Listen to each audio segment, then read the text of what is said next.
Oh, good morning. That's better. Good morning, everyone. Thanks so much for coming today. The 1st of November, the Small Business Transportation Resource Center, SBTRC, is thrilled to welcome you all here to Greensboro, North Carolina, for our Small Business Contracting Symposium. So thanks so much for joining us. My name is Elisa Mako with the SBTRC, the South Atlantic region.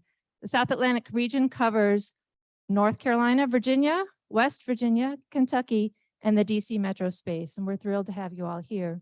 I want to introduce here to my right side, our President and CEO of the National Institute of Minority Economic Development, Mr. Kevin Price.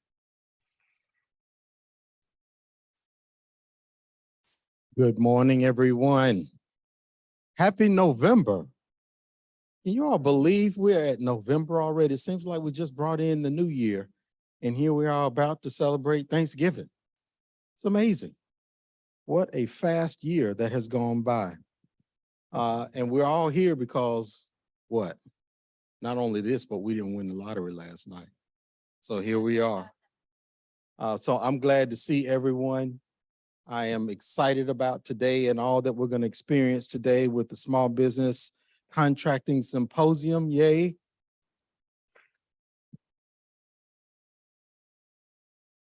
This is a very special time for us. We've had a partnership with US DOT for many years, and to host this symposium here in the Greensboro market is exciting for many reasons. We're expanding into the Greensboro market more with our partnership with SBA and our Women's Business Center here at Bennett College. So very excited about that and what it means for the community of Guilford County and surrounding areas. But today we're here to talk about some additional things as it relates to transportation. And so to Alyssa's point, we've got some special guests who are here with us. And I would particularly like to thank Peter, Leo, Sharonica, and Lisa for being here with us from USDOT and OSDBU, and the work we do with them, the partnership we have with them. I'd also like to thank everyone who's going to participate in our program today. This wouldn't happen without you and the work that you all do to support us and provide your expertise to us. So we really appreciate you for that. And I have to thank Alyssa and her team and all of the Institute team. You all wave your hands. Institute team members who are here. We generally try to support one another when we have different events. So it's good to see many of you all here from Charlotte and Durham. And so thank you all for being here.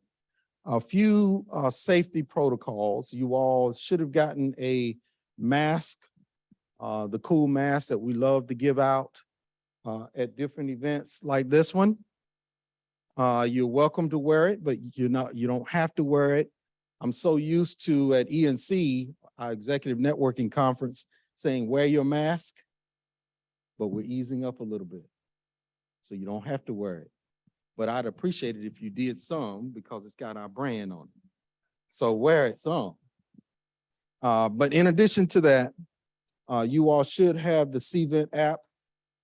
So I would encourage you to download that if you haven't. Use the CVent app to network with one another and engage with one another as well. And so I think that's all I was told I have to do. And so I'm also excited to introduce Leonardo San Roman, who's the manager of Procurement, Assistant Division of PAD, Office of Small and Disadvantaged Business Utilization for USDOT. So you all help me welcome Leo.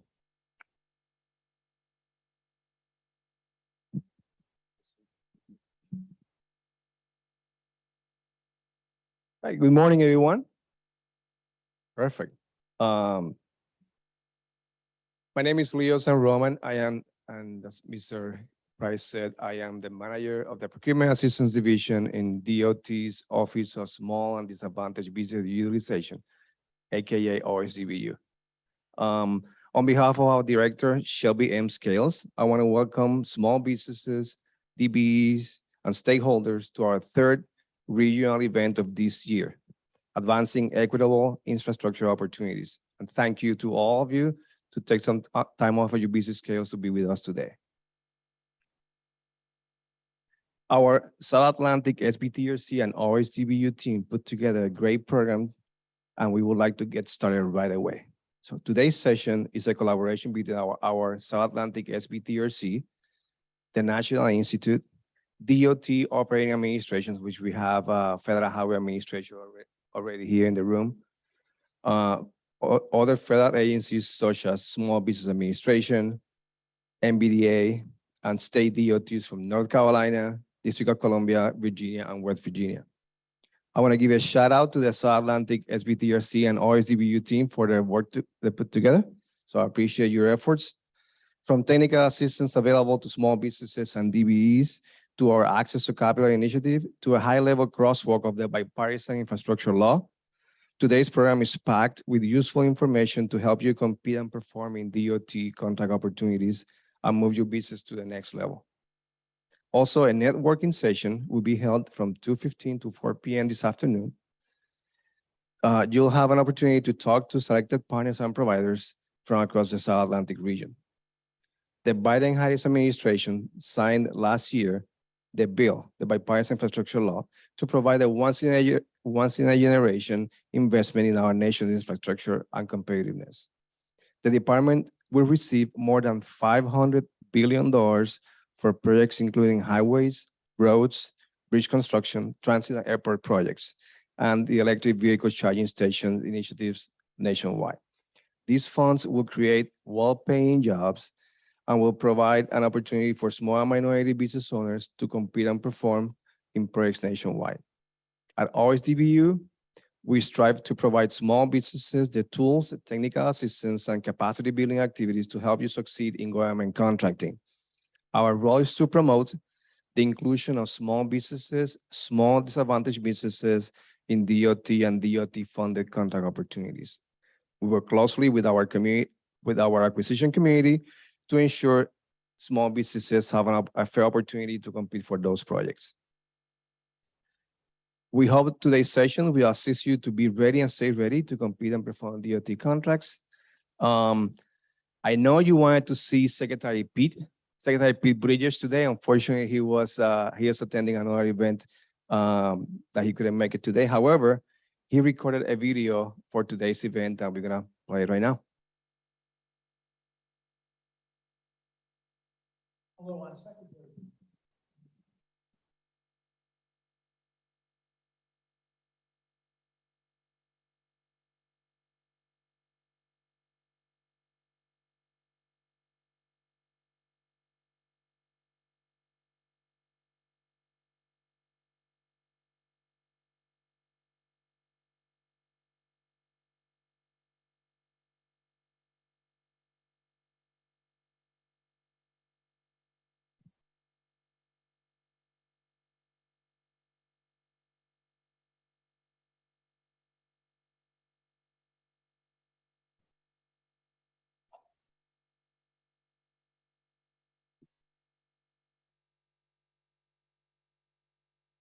I want to start by thanking all of my colleagues across the administration and our partners for hosting today's event. And to all of the small businesses, large contractors, capital providers, technical assistance experts, and other stakeholders, thank you so much for being part of this. The Biden-Harris administration is committed to supporting small businesses and advancing equity with every tool at our disposal, including in contracting. You all know why this matters so much because you and your employees live it.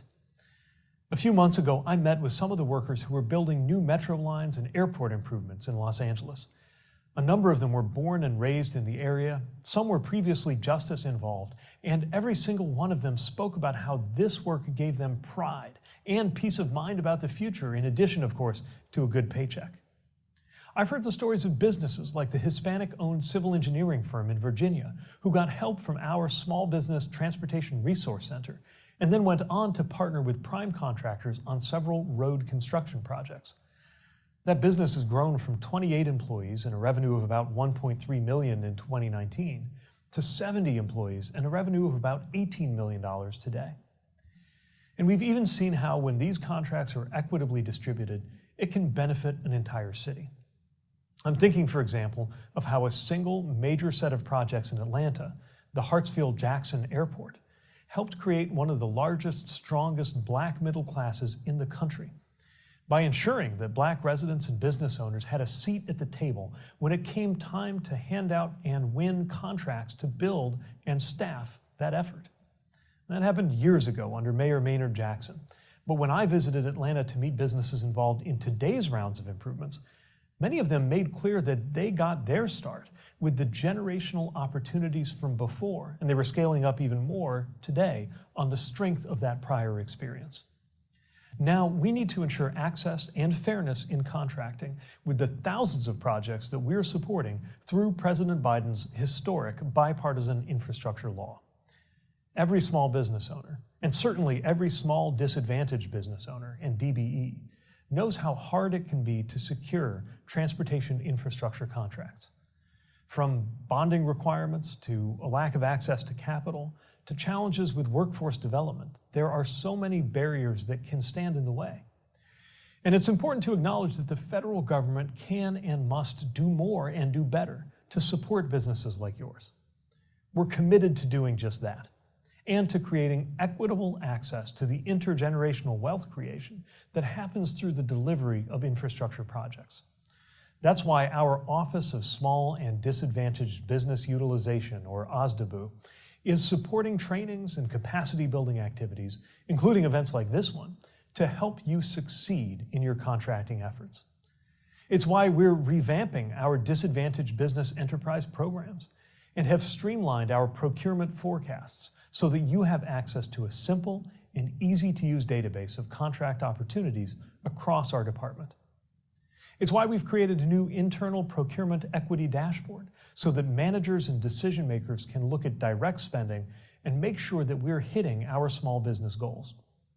And I'm proud to say that we are on target to hit a major goal set by President Biden: over 20% of our federal contracting direct spend going to small disadvantaged businesses. We're also helping state partners deliver more of their contracting opportunities for DBEs. And we're emphasizing the importance of creating these kinds of opportunities in our conversations with businesses of all sizes. Still, there's a lot more that we need to do, a lot of important work ahead. That work is as complex as it is important, and success will require continuing effort from all of us. But it's going to be worth it, and we're not going to let up. I'll stop here so that you can continue on to the important work of the day, but I want to thank you again for all that you do. And I want to let you know that nothing would make me prouder than to run into you in the future and hear about the opportunities that you were able to capture and the opportunities that you were able to create thanks to our partnership.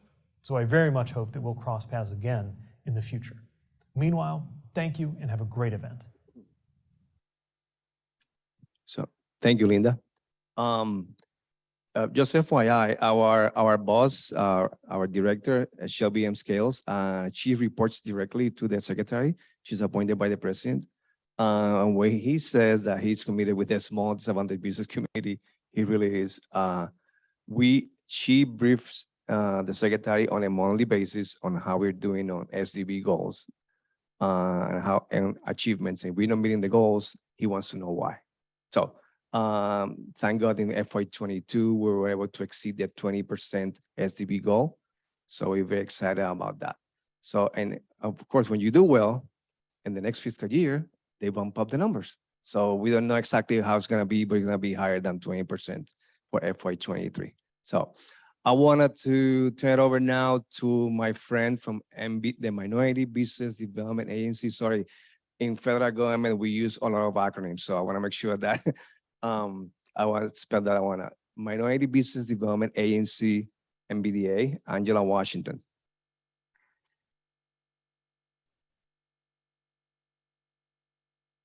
Thank you, Leo. I was told I had about 5 seconds, and if anybody know me, that is not going to happen. No, I'll try to be brief. But first of all, I'm really, really excited to be here today. I thank you all, the SBTRC, Leo and Peter and company, for inviting MBDA. But to be to the point, right? This administration has put out what I believe to be the most progressive legislation to advance small business as well as minority businesses. So for MBDA, we represent minority businesses. So we're happy that minority businesses are small, medium, and large. And that's exactly what it's going to take for everybody to be a part of this infrastructure windfall. Small businesses will need to work with medium and large size businesses, and large businesses, we need you to do your part to open up your coffers, to open up your training, to open up your partnerships, to open up your information portals. So I'm here today with a message of equity. This infrastructure money, this $500 billion, as Secretary Buttigieg said, federal agencies get a directive on how that is spent. Most of those directives, for the first time in history, have a lot of provisions to say that that money must and shall go to and benefit minority communities. So if you're a part of supporting, representing, working with minority communities, this event today is for you.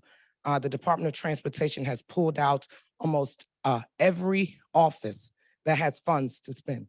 So I was just sitting here thinking, Peter, we're gonna have to change the name of this conference to Show Me the Money, because that's what it's about. Where is the money? Where are the dollars flowing? How do we access them? How do we make sure that they're being effectively used in the communities in the way that Secretary Buttigieg reminded us, that when those dollars hit our communities equitably, we all win, especially the communities that are suffering behind. I don't know if you know this, but most businesses are still growing except for minority businesses. They've been flat with revenue. And so when we see stories like this and we know the opportunity is here, we really all have to do our part to make sure that minority business communities, minority communities are part of it. So when I look around and I see all the faces here, minority or otherwise, this is all of our fight. The president said that we must rebuild this country equitably. So if you look around in rooms that you go in and it's not equitable, be comfortable with saying this administration is driving equity. So if we're going to get there collectively, equity has to be at the top of all of this. So the money is important, but the money being spent equitably is really what this is all about. And so I want us to stay very, very focused on bringing in those communities, making sure that those communities are aware.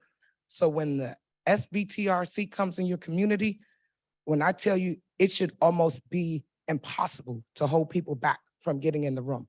We have to be that deliberate about making sure that everybody knows, especially when the government comes. When the government comes, they come with money. So I'd say this, and I will give you a couple of the notes that they said I must say. So I'm going to look at this phone and give you a couple of the notes that they wanted me to point out, and they're important. So MBDA is an agency within the Department of Commerce. We're one of 13 bureaus. We are the only federal agency whose mission it is to support, and I'm going to change it up a little bit, and they may kill me for this, but to support our economy through minority businesses, right? So it's not just about minority businesses, it's about our economy. It's about us being competitive as a nation. When our minority businesses are competitive, I tell you, we all win, no matter what race, right? So going back to the mission, our mission is to support this economy through minority businesses. So that's all of our mission, right? Second, we infuse capital into our programs so that they're resources. So MBDA has resource centers around the country, just like the SBA and the DOT. We have business centers around the country. Today, you'll hear from our local business center. Are you in the house? MBDA North Carolina. MBDA North Carolina is in the house. I am just here from headquarters to kind of boost up the great work that they've been doing here. So I will just really end my comments by saying, if you need technical assistance and you're trying to figure out how to demystify this, working with your SBTC, please also work with an MBDA business center. We have infused resources there. They have a dedicated procurement assistance, a procurement specialist there to help you follow and track these infrastructure dollars. So my message to you today, get involved, follow the money, and make an impact. I've asked folks to create your own regional convenings. Don't just wait for the SBTRC. invite the SBTRC out to what you've convened in your community. So if you can't get your community to come to us, then you bring us to your community and we'll go. So if I've done my job, Leo and Peter, I've given the message. I've tried to rally you all up to find the money, follow the money, track the money, and get in the game. Okay? I'm done.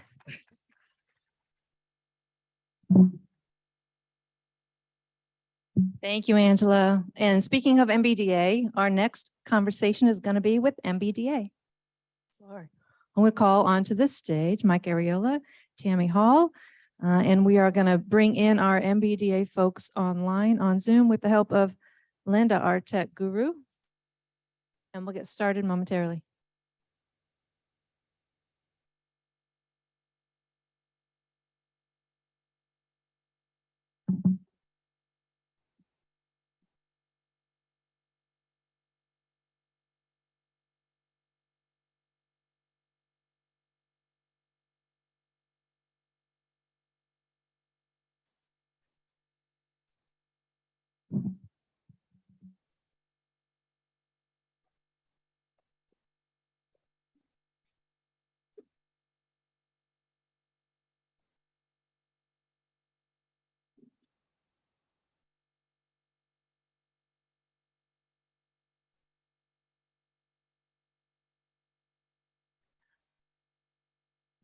Well, good morning, everybody. It's good to be with you today. My name is Mike Areola. I'm the District Director for the U.S. Small Business Administration based in Charlotte. My office serves the entire state of North Carolina. And I'm here today with my friends from the MBDA, including my good friend, Tammy Hall. We also have Tommy Marks from the Virginia MBDA Business Center online, and Scott Broughton from the Kentucky MBDA Advanced Manufacturing Center as well. I appreciate the intro that was given by our previous speaker about the MBDA, but did you all know that the agency, MBDA, was established as a permanent federal agency as part of the Infrastructure Investment and Jobs Act last year? So that's great news, and that certainly deserves a round of applause. Let's go ahead and start with Tammy, and then we'll go around the virtual room. And the first question I have for our MBDA friends is, what types of roadblocks do business owners face? And how can MBDA programs assist in building a sustainable business? Tammy? Thank you for inviting me here, and good morning to everyone. We are delighted to be here as I have the grand opportunity of representing our MBDA Center Business Center, which is housed in the Research Triangle Park, to cover our entire 100 counties we have here in North Carolina. But we do that in partnership with the Office for Historically Underutilized Businesses, which I also have the awesome pleasure of leading here in this state. Well, we know that barriers have always existed for business owners in general, but when it comes to our minority business owners, there are specific barriers that constantly exist. And whether that is access to capital, access to opportunities. You know, it's okay to put the bid out today and everybody sees the opportunity. And we think that's the right thing to do. But what about the prep work that's needed for businesses that we serve that don't normally get to play in the game, in the supply chain? So there has to be some prep work to lead up to. So I am a heavy proponent of putting together forecasts. What do the opportunities look like down the road so that our businesses have the opportunity to partner and have the opportunity to build their access to capital, whether that's utilizing our CDFIs, our community development financial institutions, or our mainstream banks and our SBA partners. But you know, there has to be some level of understanding that we can't just put the opportunity out there today and expect the firms that we serve to run and grab that opportunity. There's more work needed. So I'm happy to be here, and I'll turn it over to my colleagues who are behind me. Hi, colleagues, MBDA colleagues. And let's hear what they have to say as well. Yeah, absolutely. Let's go to Tommy Marks with the Virginia MBDA Business Center. Same question, if you wouldn't mind giving a quick self-intro, and then talk about what roadblocks business owners face. Yes, thanks very much. Might hear a little background noise. I'm actually in New Orleans at the National Minority Supply Development Council's annual conference, which Capital Region Minority Supply Development Council, which is one of the 23 affiliates. I'm a part of that. And we operate the Virginia Business Center out of Alexandria, Virginia. So it's definitely a privilege to be here to talk with you, and good to see my colleagues, even though I can't be in person there next to Tammy as she does outstanding work there in North Carolina. Look, just got to echo, Tammy's opening remarks. I mean, the standard things that we run into with our businesses is clearly access to capital. It's probably number one when you're running your business, but also understanding the process. Even with established businesses, depending on where you're trying to work, and especially on the federal government side of the house, because though we all hear about, the standard certifications, as you know, that we get through the SBA, each individual agency, you may run into, you can run into, they have some uniquenesses, if you will, on things that companies need, but we don't know about those until we actually, even with a qualified company, get to the table when you finally get there, that, you need to have this thing inside of, based on agency requirements. So the challenges, have not gone away. They're still here. And, Angela talked about all this money that's there. Ultimately, in the end, we've got to be able to follow the money. You got to understand what the requirements are for those agencies. And then also, where did that money really end up when you start talking about some of the things we're going to talk about today? Okay, thank you very much. Okay, next question for Scott Broughton. Similarly, go ahead and introduce yourself, talk about your organization, and talk about the kinds of roadblocks that small business owners face as well. Thank you. And again, absolutely my pleasure to participate in this panel. My name is Scott Broughton. I am the Director of Manufacturing Engagement for the University of Louisville, as well as the Operating Director for our Minority Business Development Agency affiliate here in the state of Kentucky. Our group really focuses on additive manufacturing.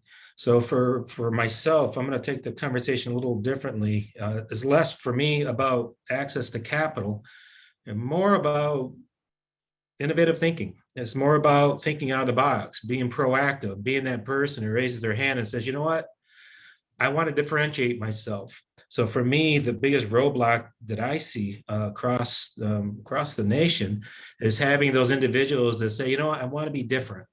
Not only do I want to be different, but I want to actually seek help through the MBDA centers and all the other different resources to allow me to gain some of that education and assistance necessary for us to all grow together. So for me, that's the biggest roadblock that I see, is just really having that individual that has some innovation in her blood. Someone that says, you know what, I'm not happy with where we're at. I know we're all not happy where we're at, but I want to make a difference and I want to seek help and be open to receiving some of that help. Great. So what I'm hearing is the desire and the courage to be innovative, as well as access to capital as some of the things that can be used to surmount these roadblocks. And by the way, later on in this session, we do have a wonderful assembly of capital access technical assistance providers that are going to be talking about just that topic. So stay tuned, y'all.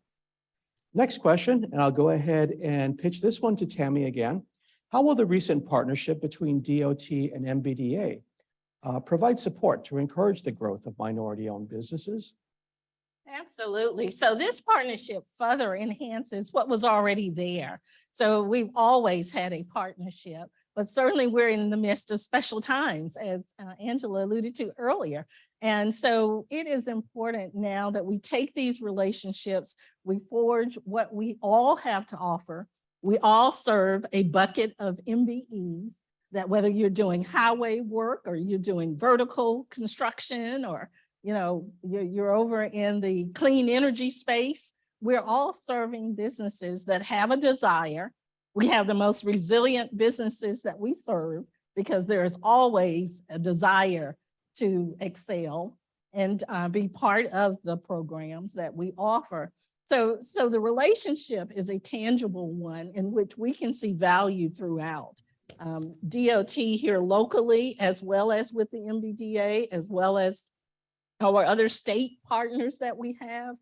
It is all a team process. I often say, those that hear me talk all the time, nothing gets done in a vacuum, meaning one person can do nothing by themselves to really make a difference. It requires each of us to come together, bring all of our resources, pool our energies, and drive some synergies from the businesses that we serve. So it is a partnership that is just absolutely above par, and we're going to all work hard to make this work. Absolutely, Tammy. I mean, no single agency can do it by themselves. You know, it's going to take a group effort to do what we need to do in order to ensure minority access to the untold billions that are going to be available through the Bipartisan Infrastructure Law. And I'm going to pitch the same question to Tommy Marks in Virginia.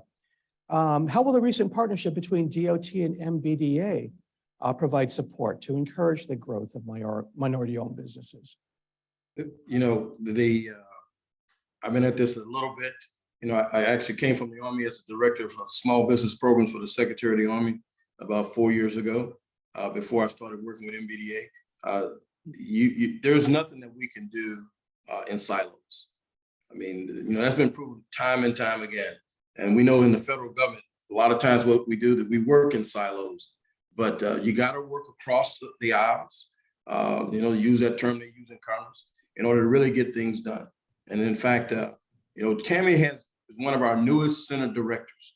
I've been directing the center for 3 years, formerly the Federal Procurement Center. And one of the first things people I reached out to, she and I have been collaborating. We have a thing in MBA we call shared outcome agreements. And that's where we work together with our companies in order to help them grow. And so we've got several companies that she is actually the primary lead for that I'm working with, to include, you know, even Scott's team in Louisville. I forget the good doctor's name, the professor's name that we've linked up with as we try to work with Department of Energy on some things with, you know, that they're doing. And so, and probably we didn't even all know that at the same time. But first time I'm meeting Scott, but I've met one of his folks where we this whole collaboration in order to get this done, right? And it takes that. Otherwise, it's not gonna happen.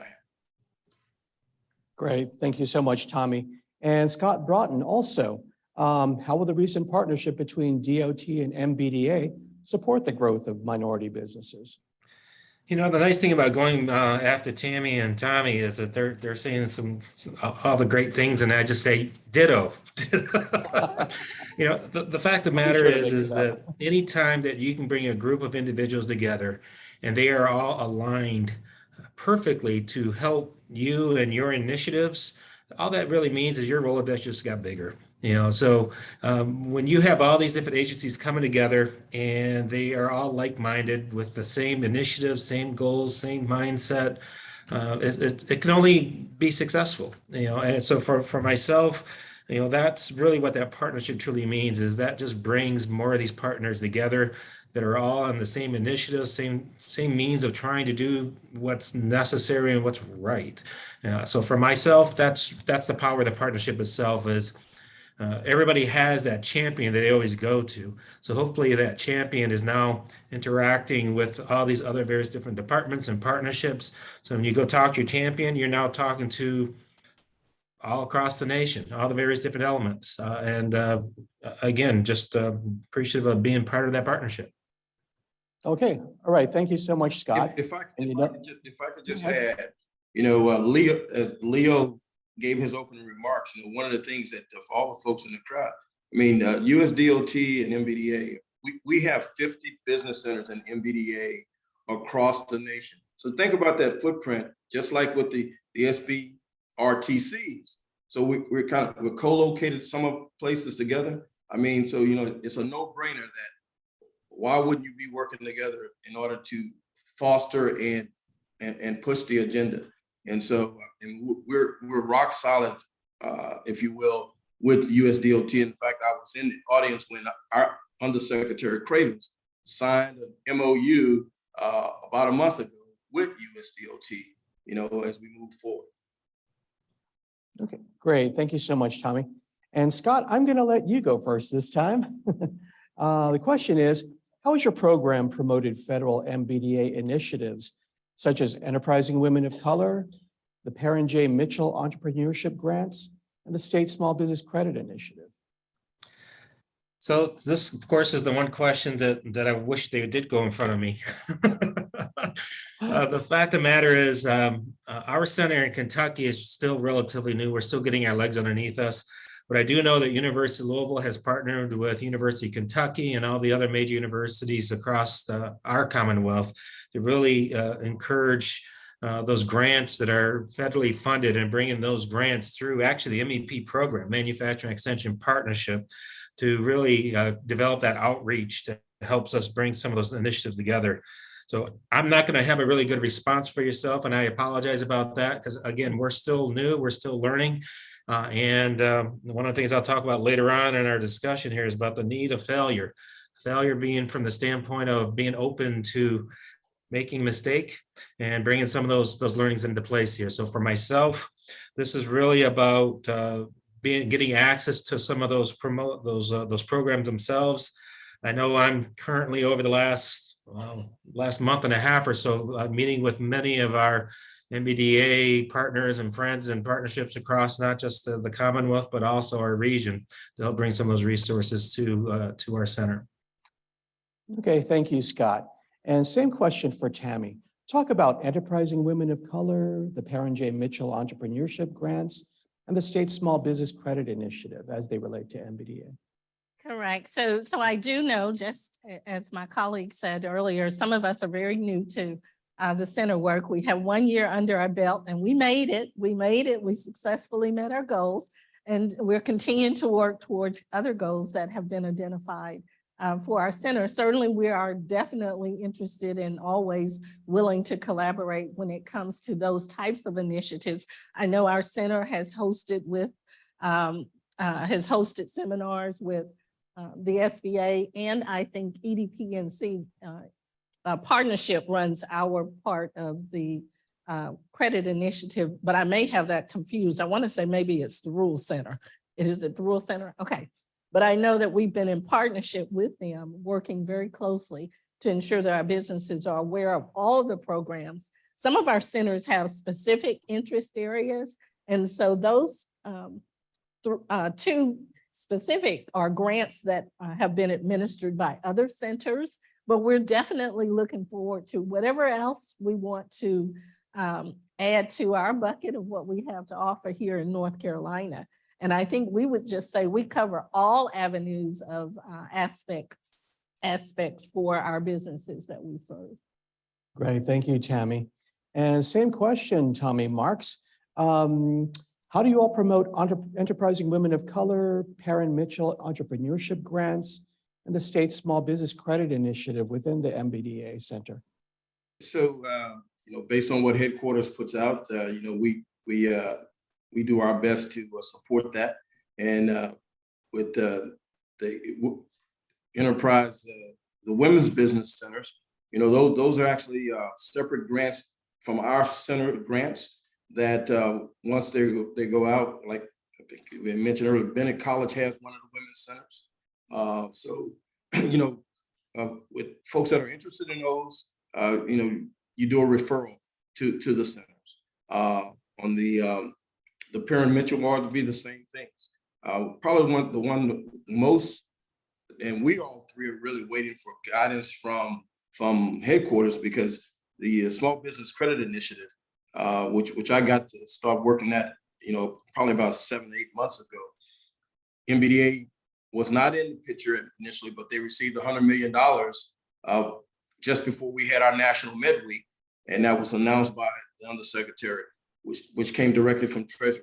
So that money in and of itself was designed to assist with access to capital. One of the things that I reached out to a year ago when we heard it first coming out, I did collaboration with the state of Virginia's Small Business Office, because it depends on, as Tammy was saying, where that money actually goes to. Again, following the money. You would think it would go to the small business office, not necessarily. Sometimes funds are going to go to the economic development side of the house. And so, but all of it's there to provide grants or loans under that program to small businesses. And so we are really, and I believe Angela Washington can probably answer this question much better than the three of us put together, but headquarters is, sitting around, they're around the table, not sitting around the table, but they are working on a plan of how that money will be distributed. And it may, as senators, we may be a part of that, but it's there. Great, thank you so much, Tommy. And I see in my notes that the Perrin J. Mitchell Entrepreneurship Grants Program was set up to encourage the next generation of minority entrepreneurs on the campuses of HBCUs and MSIs. And this is something that I think has just lots of opportunity success. And I'm going to be biased here in our state of North Carolina, because I think as most of us in this audience know, second to Alabama, North Carolina has the most HBCUs in the country. And we have partnered, we ourselves at SBA have partnered up with them in partnership with Kevin and the Institute, for example, with our women's business centers and other things.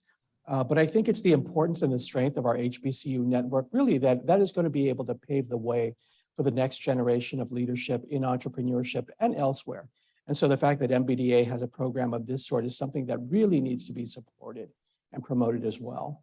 And what I would tell you is that program is, you talk about brand new. That program is brand new, right? It did not exist a year ago when we got new centers, because we're on a 5-year cycle. The announcement was made in September by the undersecretary.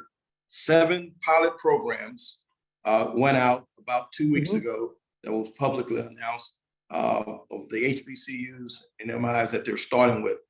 We expect more to come. You know, I'm in the field, I'm not in the headquarters, but you know, in the state of in Maryland, Bowie State was one of the HBCUs, and the funding is used to do 2 things. If you already have an entrepreneur center, to expand on that, help you expand on it. If you don't have one, to start one. And so we expect more of that to come. And I will just say that here in North Carolina, Shaw University was the recipient of our grant, and it is to do exactly what was just shared. So we're looking forward to partnering with them to continue to build and enhance their entrepreneurship program. This is all great to hear. Angela was saying, show me the money. Here it is, y'all. Here you go. Here you go. Here you go. Okay. Next question. What's the best way for small businesses to get started working with your agency, locally and or national? And let's go to Scott, please. That's easy. Call me directly. I'll put my contact information in the chat here, but that is the absolute best way to get involved with our additive manufacturing and advanced manufacturing activities. So again, for those of you who are not aware, the Kentucky MBDA Center is centered around the idea of advanced and additive manufacturing, manufacturing being the key word. My background is commercialization of products, more of a corporate entrepreneur, if you will, working with companies to help them commercialize and invent and innovate what they're doing. So the best absolute way to get involved with our center is to call me directly. I'll reach back out to you. We'll have a conversation for me to better understand your needs. I can start connecting you with the various different resources at my disposal, and we can talk about the great way the grant itself can offset your cost structure around additive manufacturing and work with you to make a difference. Great, thank you, Scott. Same question, Tommy. Mark's the best way for small businesses to get started working with your agency? You can go to my website at www.mbda-virginia.gov, and we have a link there for new client registrants, and my office will then set up an appointment. The initial appointments are 30 minutes. We actually fill out a short survey, if you will, a company profile, and then that helps us determine kind of what your vision and mission is and where you want to go. Okay, thank you, Tommy. And Tammy, the best ways for small businesses to get started with MBDA North Carolina. Sure. I'm going to just share what my kids always say. Google us, North Carolina MBDA, and you can find us. Every time I ask them something, they say, well, Google it, Mom. And I'm like, just give me an answer. But really, North Carolina MBDA or North Carolina Hub, we're all partnered together, and I promise you, you will find lots of information. The good thing about what we do in our office is, you know, COVID taught us something. It taught us how to do all of these virtual meetings that we just had to like pop in and figure out how to do it. So what we started doing in the midst of that is memorializing all of our trainings. So if you go to our website, North Carolina Hub, and you Google it, you can go to the resource page and you will find trainings that have been conducted. We know as small business owners, you are terribly busy. You may not be able to attend a forum at the time that we are offering it.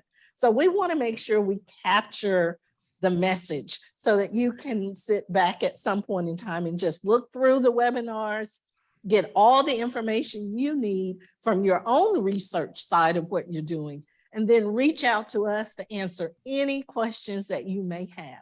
We're accessible. We're all about customer service, and we want to serve you where you need for us to serve you. So Thank you so much, Tammy. Thank you so much, Tommy Marks. Thank you so much, Scott Brodin. It's been my pleasure to be with my friends here at MBDA. With that, I'll turn it over to our host. We're going to do a few minutes of Q&A. I see a okay. couple of hands. I have Okay. a few questions here in the chat. Okay.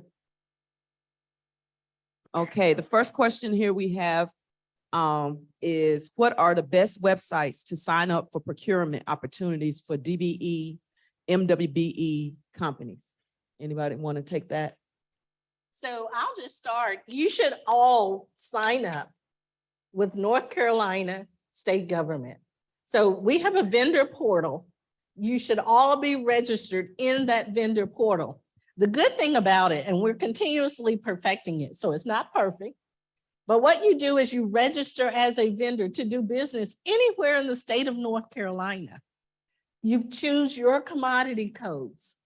And then as the opportunities hit the website, for whatever the need is based on your commodity code, it will send them to you. Now, if you wait for them to hit your box and go chase, I'm going to say you're a little late. So you need to do some pre-work and kind of understand what the forecast looks like. But those opportunities will come to you and they will tell you exactly what's coming down the pipe. Like for instance, I may be focused over in construction. That may be the area. So I sign up for design work. So anytime there's an architect, engineer selection, designers, guess what? Construction's coming.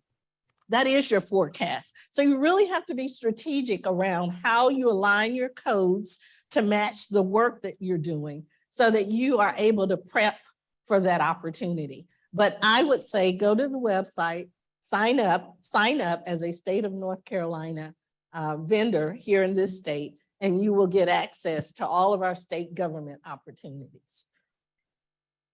Okay, we got a couple more here. Okay. Does anybody else want to add anything before I move on? Ditto. Ditto. Okay. So I have a few more. The next one is I'm a veteran, minority business owner. I am in a small town of Dooley, North Carolina. What programs are out there that can help me grow my business to reach our customers and get certified for state contracts? And I think that's towards you, Tammy. Oh, wow. Okay. So absolutely, the Hub office certifies. We own certification in North Carolina. And so part of that process is if you are disabled, you can be service disabled vet. That's the majority of the firms in that category. You would qualify if you meet the other criteria, 51 owned and operated, involved in the day-to-day activity, all of the normal requirements for a business owner, underrepresented, you would qualify to submit for certification for the state of North Carolina. And then from there, we offer business development.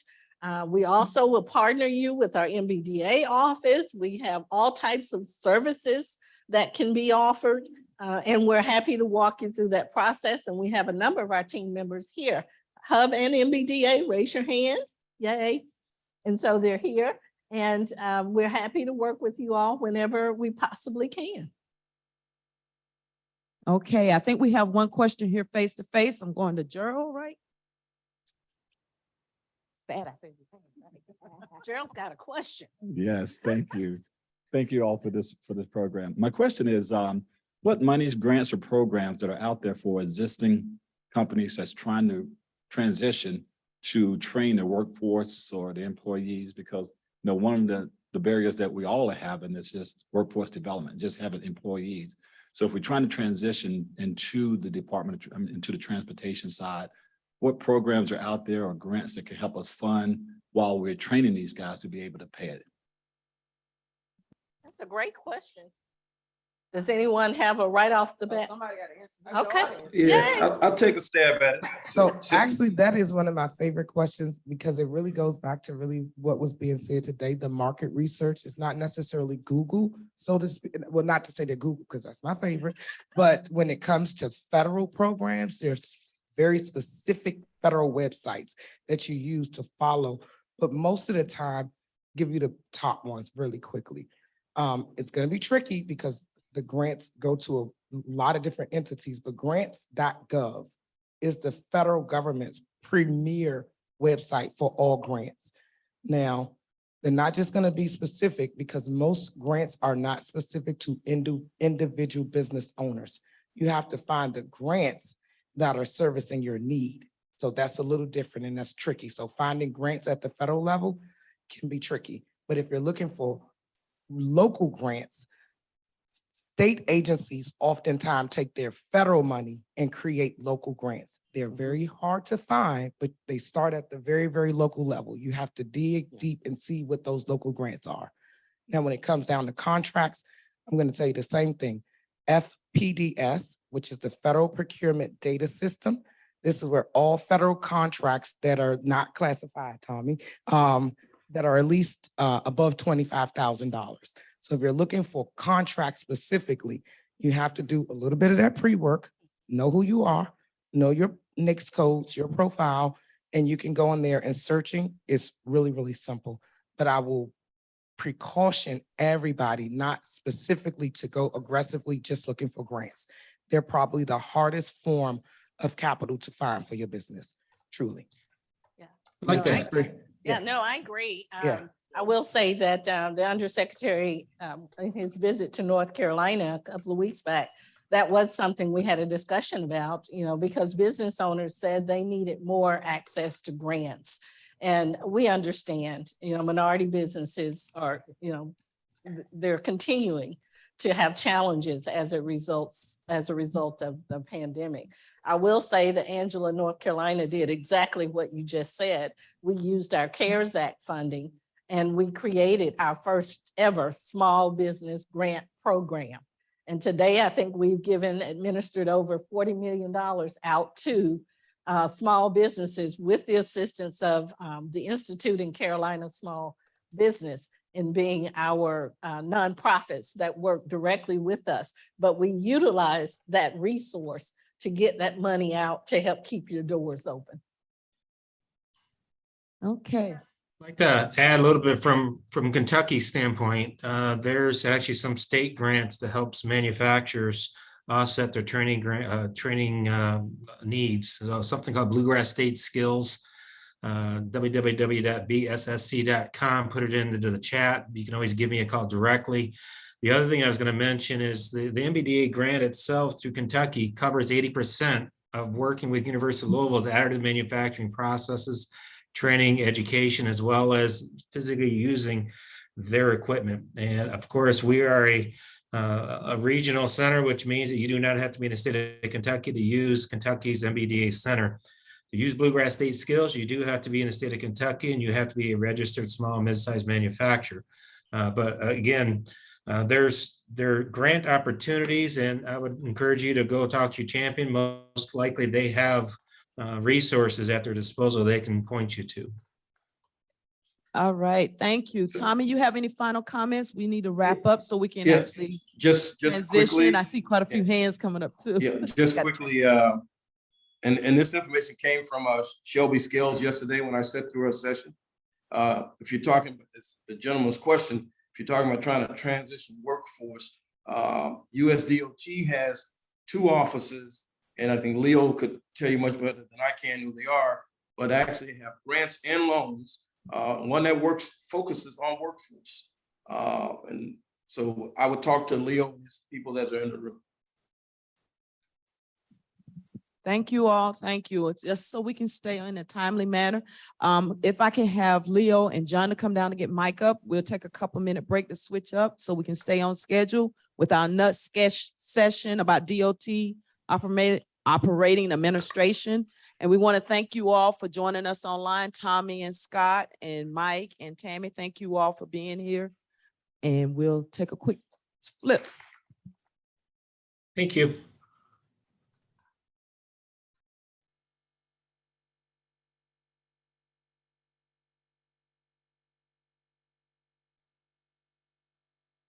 Good morning. Can you hear me in the back? Can you hear me now? Good. I love that Verizon commercial from the years ago. So again, my name is Leo Roman. I'm manager of the Procurement Assistance Division in DOT's OSDBU. You know the acronym already, right? So very excited about this panel. Before I start the session and to the panelists, I just want to provide a brief overview of the department so you get an understanding of who we are.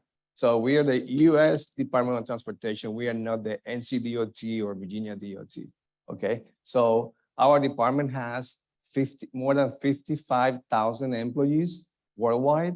FAA, Federal Aviation Administration has a presence, international presence. So among the 10 operating administrations, we have Federal Aviation Administration, Federal Highway Administration, Federal Transit, Federal Railroad, National Highway Traffic Safety Administrations. I'm not gonna get into all of them, just Google it. Everybody's saying today. But we have an operating budget of more than $80 billion a year. And in FY 22 and 23, this doesn't count all the monies that we're getting from the Bipartisan Infrastructure Law, the bill, okay? So what do we buy? We buy from paper clips to IT services, accounting services, legal services. The Maritime Administration is one of DOT OAs as well. They awarded a 5-year contract to build 5 training vessels for the U.S. Merchant Marine Academy. So we buy a lot of products. So if you don't know what we buy exactly, if you want to know more, you can talk to me, you can talk to Peter or anyone from our team. So because it's very important for you to understand what we buy to help you in the marketing, in your marketing efforts. We don't want you to come to us to say with the expectation that we buy your services and we don't. However, if we don't buy your services, we'll let you know and try to guide you in the right direction. So each of the operating administration has an independent procurement authority, and they have their independent mission based on their industry focus. So today we have 3 of the largest operating administrations in participation: Federal Highway, Federal Railroad, and Federal Transit Administration. We tried to have Federal Aviation, however, they were not available to participate today. If you have any questions related to FAA, you can ask the question. I'll try my best to answer it. If not, I'll get back to you with whatever information you need. So, John, you ready? Let's get started. And I want to say hi to our panelists that are calling in, or they joined via Zoom. Here we have John Sullivan III. He is the division administrator here in North Carolina with Federal Highway Administration, FHWA. We also have Dr. Yvette Taylor. She is a regional administrator for FTA Region 4. She joined FTA in 2005, and she served, previously she served in senior positions at EPA, OMB, and NASA. We also have Rebecca Reyes Alicea, Director of Amtrak and Northeast Corridor Program Delivery Office with Federal Railroad Administration. She's been with FRA since 2010. And prior to FRA, she spent 10 years with FTA. And I forgot to mention that John's been with FHWA for a few years, 38 years with FHWA, and he's been the division administrator for 20. So, John, let's get started with you. Can you tell our folks here what do you do and in your role as a division administrator? Okay, under the Bipartisan Infrastructure Law that you've heard being referenced, Federal Highway Administration is roughly going to be directly administering about $350 billion over a 5-year period. About 80% of those funds will be apportioned to our state partners. And why is that important? Because in procurement, when those procurement activities will be handled by our state partners under laws like Title 23 of the United States Code. That's different than what a direct procurement would be, because your participation would be under what we would call the Disadvantaged Business Enterprise Program, where you would need as a small or disadvantaged business to get certified for participation in the program through the state DOT. Now, we do have contracting authorities with Federal Highway Administration. Federal Highway Administration also serves as what I would call project delivery arm or the engineering arm for our federal land management agencies. So part of the Bipartisan Infrastructure Law provides opportunities to improve roads on our federal lands. And so that's where you would have direct contracting opportunities with the Federal Highway Administration. Yeah, and FHWA does a great job on the direct contracting side. They do a great job on the hub zone participation. Historically, they do between 15 and 20% hub zone achievement in direct contracting. If you're into federal contracting, you know that hub zone goal is very hard to achieve for federal agencies. It's a 3% goal. FHWA does 15 to 20%. So kudos to you all on that. Let me turn it over now to Dr. Taylor. Well, good morning, everyone. First of all, I just want to say thank you so very much for inviting the FTA to be a part of the forum, and thank you for allowing me to participate virtually. I wish I could see everyone in the room, but again, welcome. It's a pleasure to be here to talk about transit, opportunities for contracting in transit. Just to give you a little bit of background about me and the region here in Region 4, located in Atlanta. Last year, we awarded over $2.4 billion across the Southeastern region. So this money basically went to our various state DOTs, our metropolitan planning organizations, our transit authorities across 8 states, Puerto Rico and the Virgin Islands. So there's opportunities there. We have probably not as much as Federal Highways with direct contracting, but we do have direct contracting for consultants to support us on our major transit projects. But the bigger picture really rests with our grantees who are receiving millions and billions of dollars to be able to have contracting opportunities with them directly. So I'm hoping I can give a little bit more information, and I think this is just the introduction period right here, Leonardo, but I do have some data I'd like to share as we go through and maybe let the other panelist introduce herself.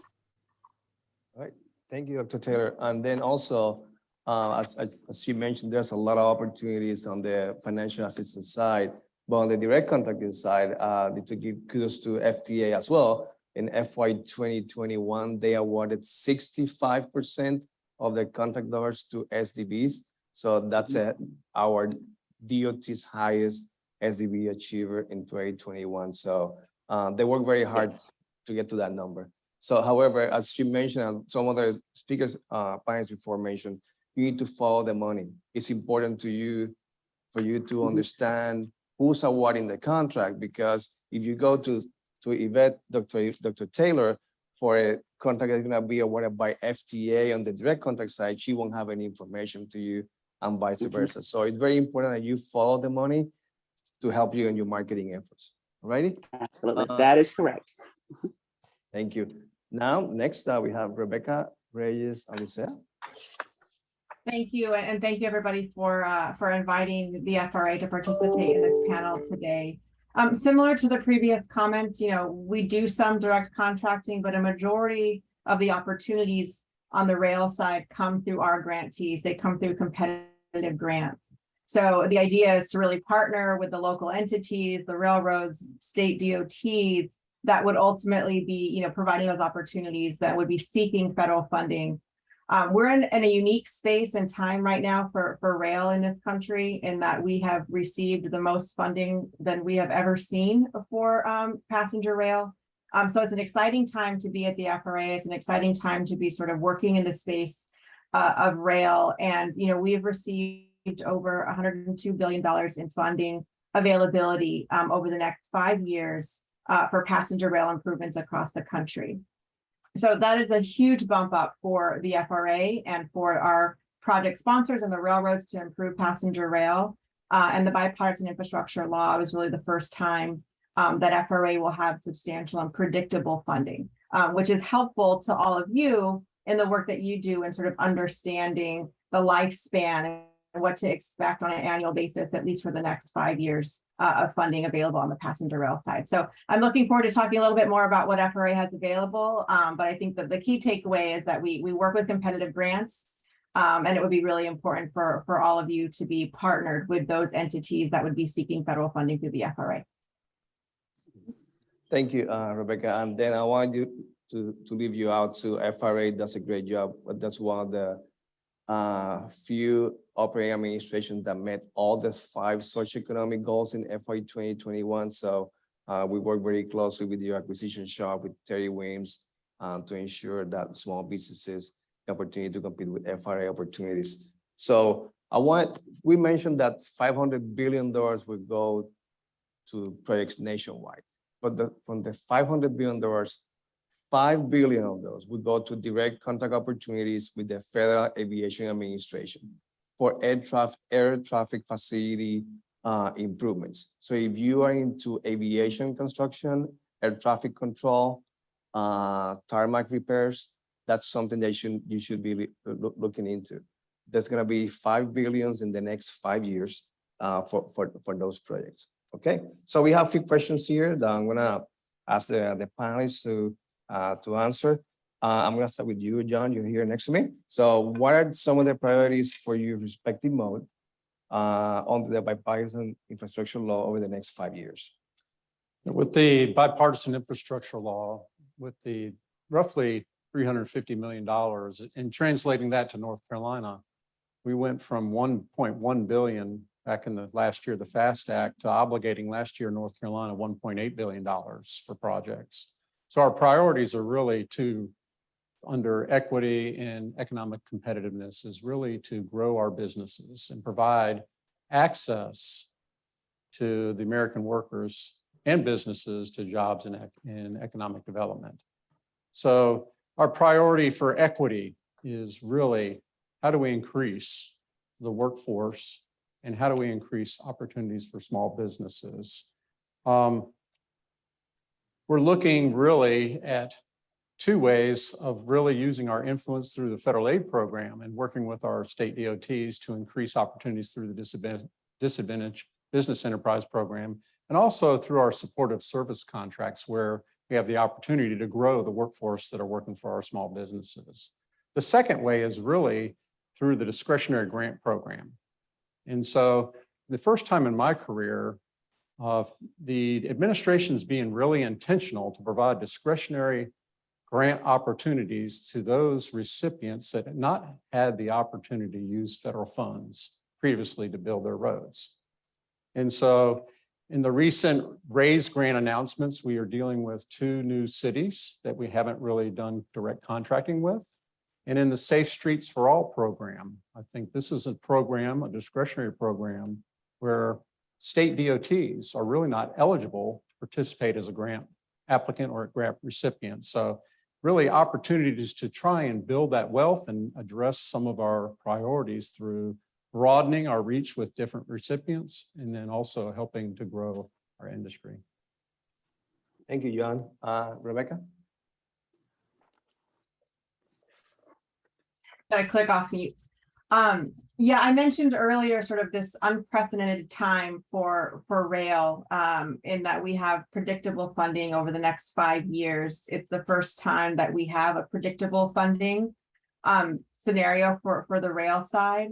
And again, just to echo the previous comments, I think, we really look to fulfill and expand and broaden the list of stakeholders that have access to our dollars through those grant funds, and really look to expand particularly small and disadvantaged businesses to kind of share in those opportunities.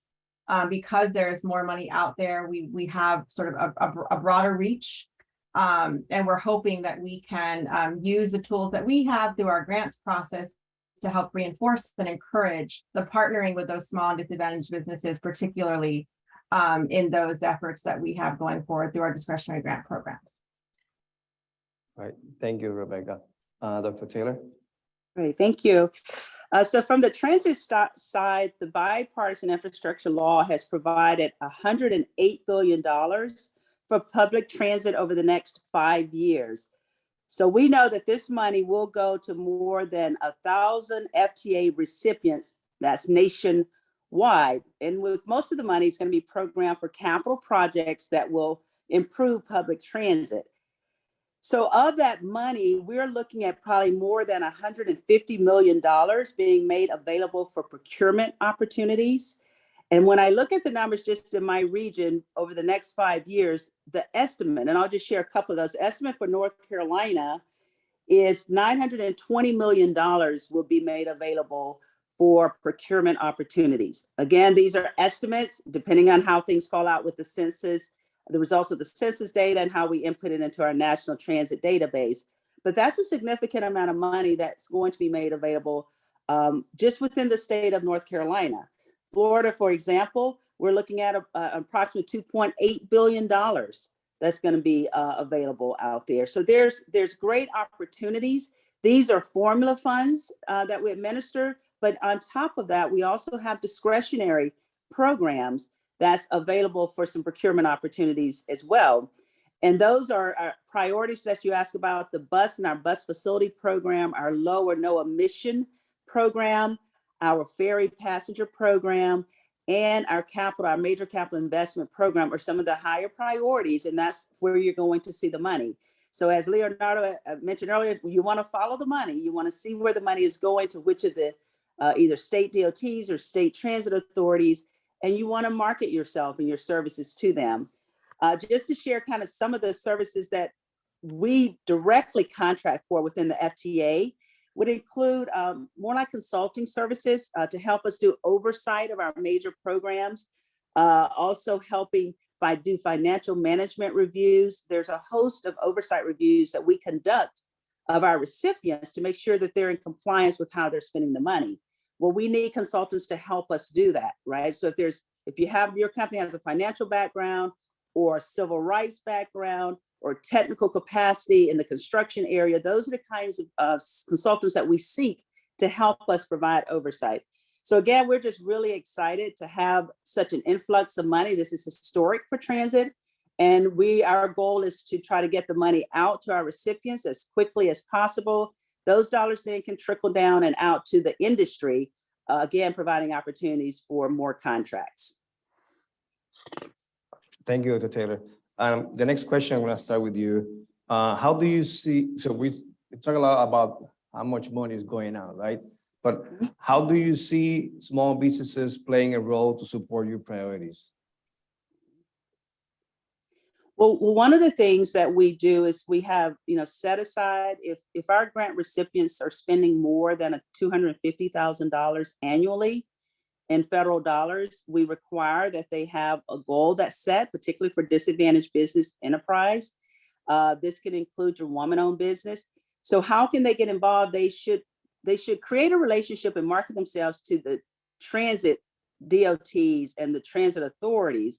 They should also watch for the posting of these procurement opportunities. Sometimes our recipients will hold an industry day, an industry forum, and try to get businesses to come out and talk about, here's some of the requirements that they're going to be contracting for, and learn more about the small business services that they can offer.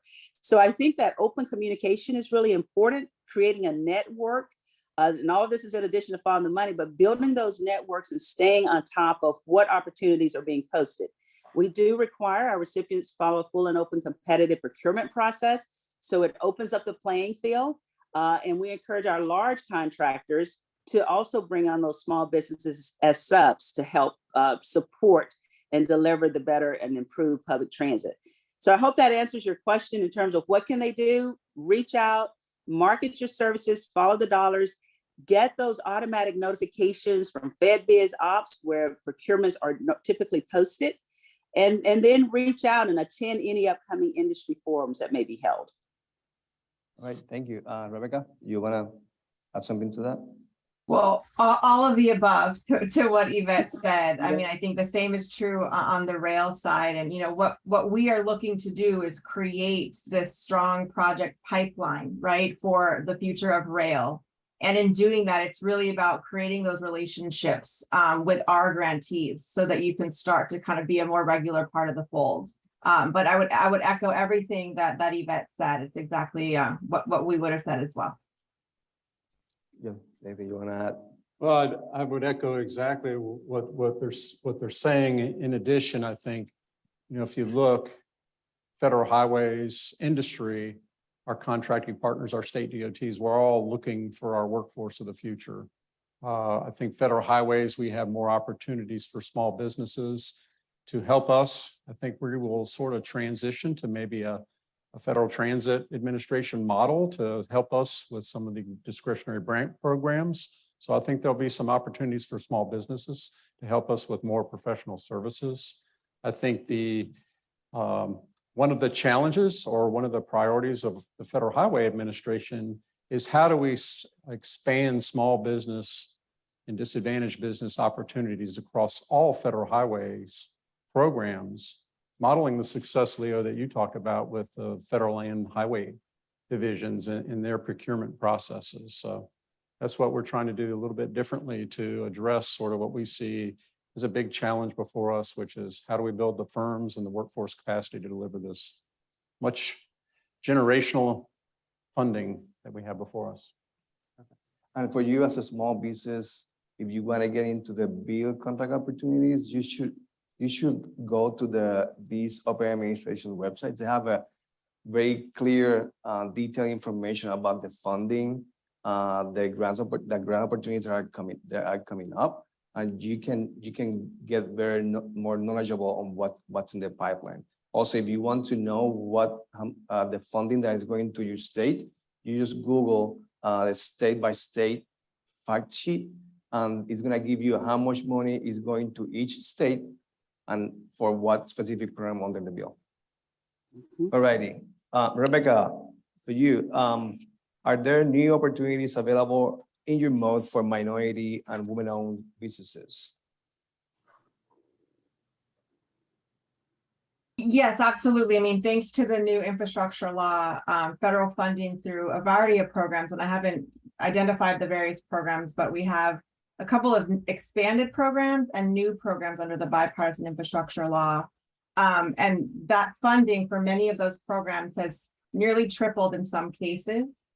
So that provides a wealth of new contracting opportunities for minority-owned businesses, small and disadvantaged businesses across the board. So it's kind of all still in the same buckets, right? We have contracting, some direct contracting support in the same way that Yvette mentioned, some of our technical reviews and oversight of our grantees, but the larger share of it comes through that partnership with our grantees as they'll be applying for funding to deliver projects for us, both on the planning side and on the capital delivery and construction side. So it's sort of the full project life cycle that we'll be looking for folks. John, do you want to add anything? Sure. So I think there aren't really new opportunities, but what I would say there are expanded opportunities for direct procurement with the Federal Highway Administration.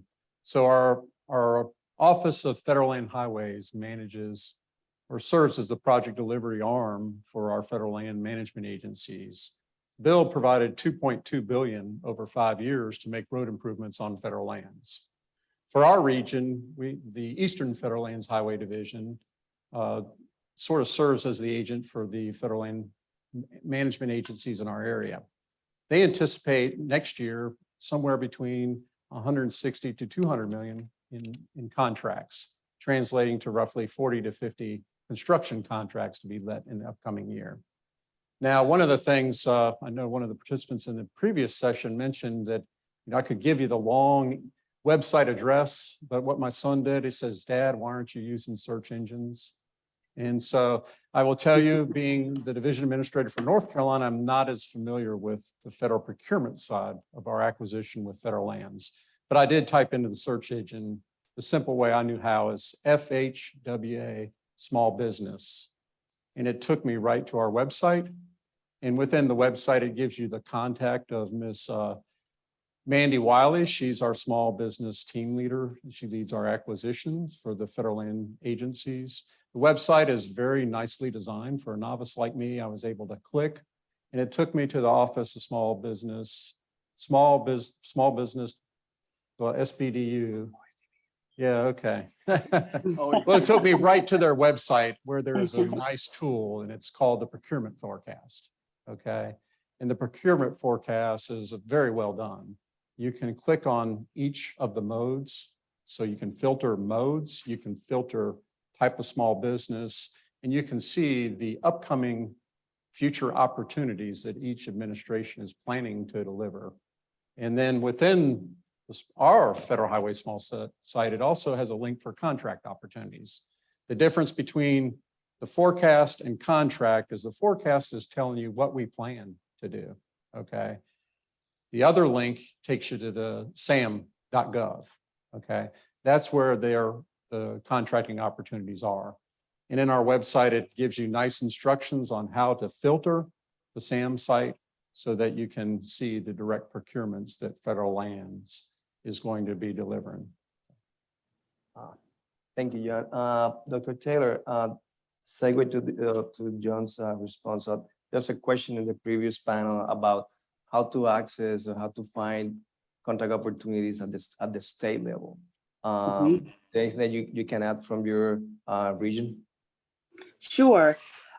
So trying to find it from the state level, I would encourage you to go on the websites of our recipients. So there in North Carolina, NCDOT, and there's a host of transit authorities that we fund there in North Carolina. You can use that Google search engine as was just suggested to identify them, and going onto those individual websites will allow you to see where potential state opportunities are.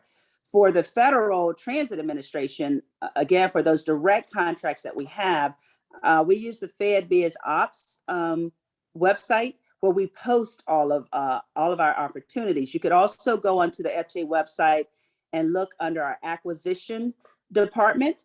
All of our procurements, the direct procurements, are centralized in our Washington, D.C. office, the Office of Acquisition Management. They have if you go onto the website, you can click on specific offices. You can look on that office to see what opportunities are there.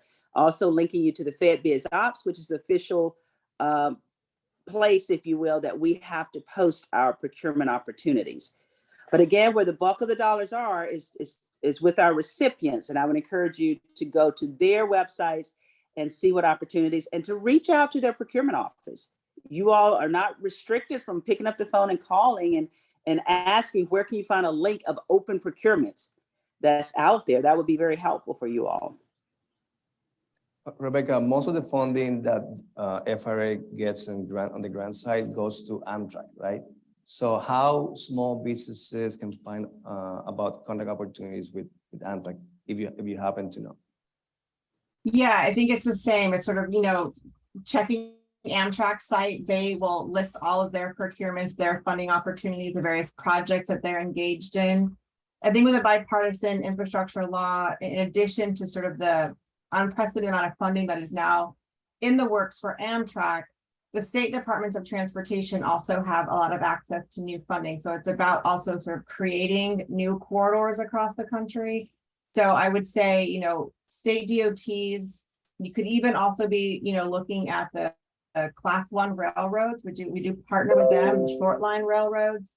And Amtrak certainly is going to have a huge amount of funding and a lot of projects coming up in their pipeline. And again, it's across the entire project life cycle.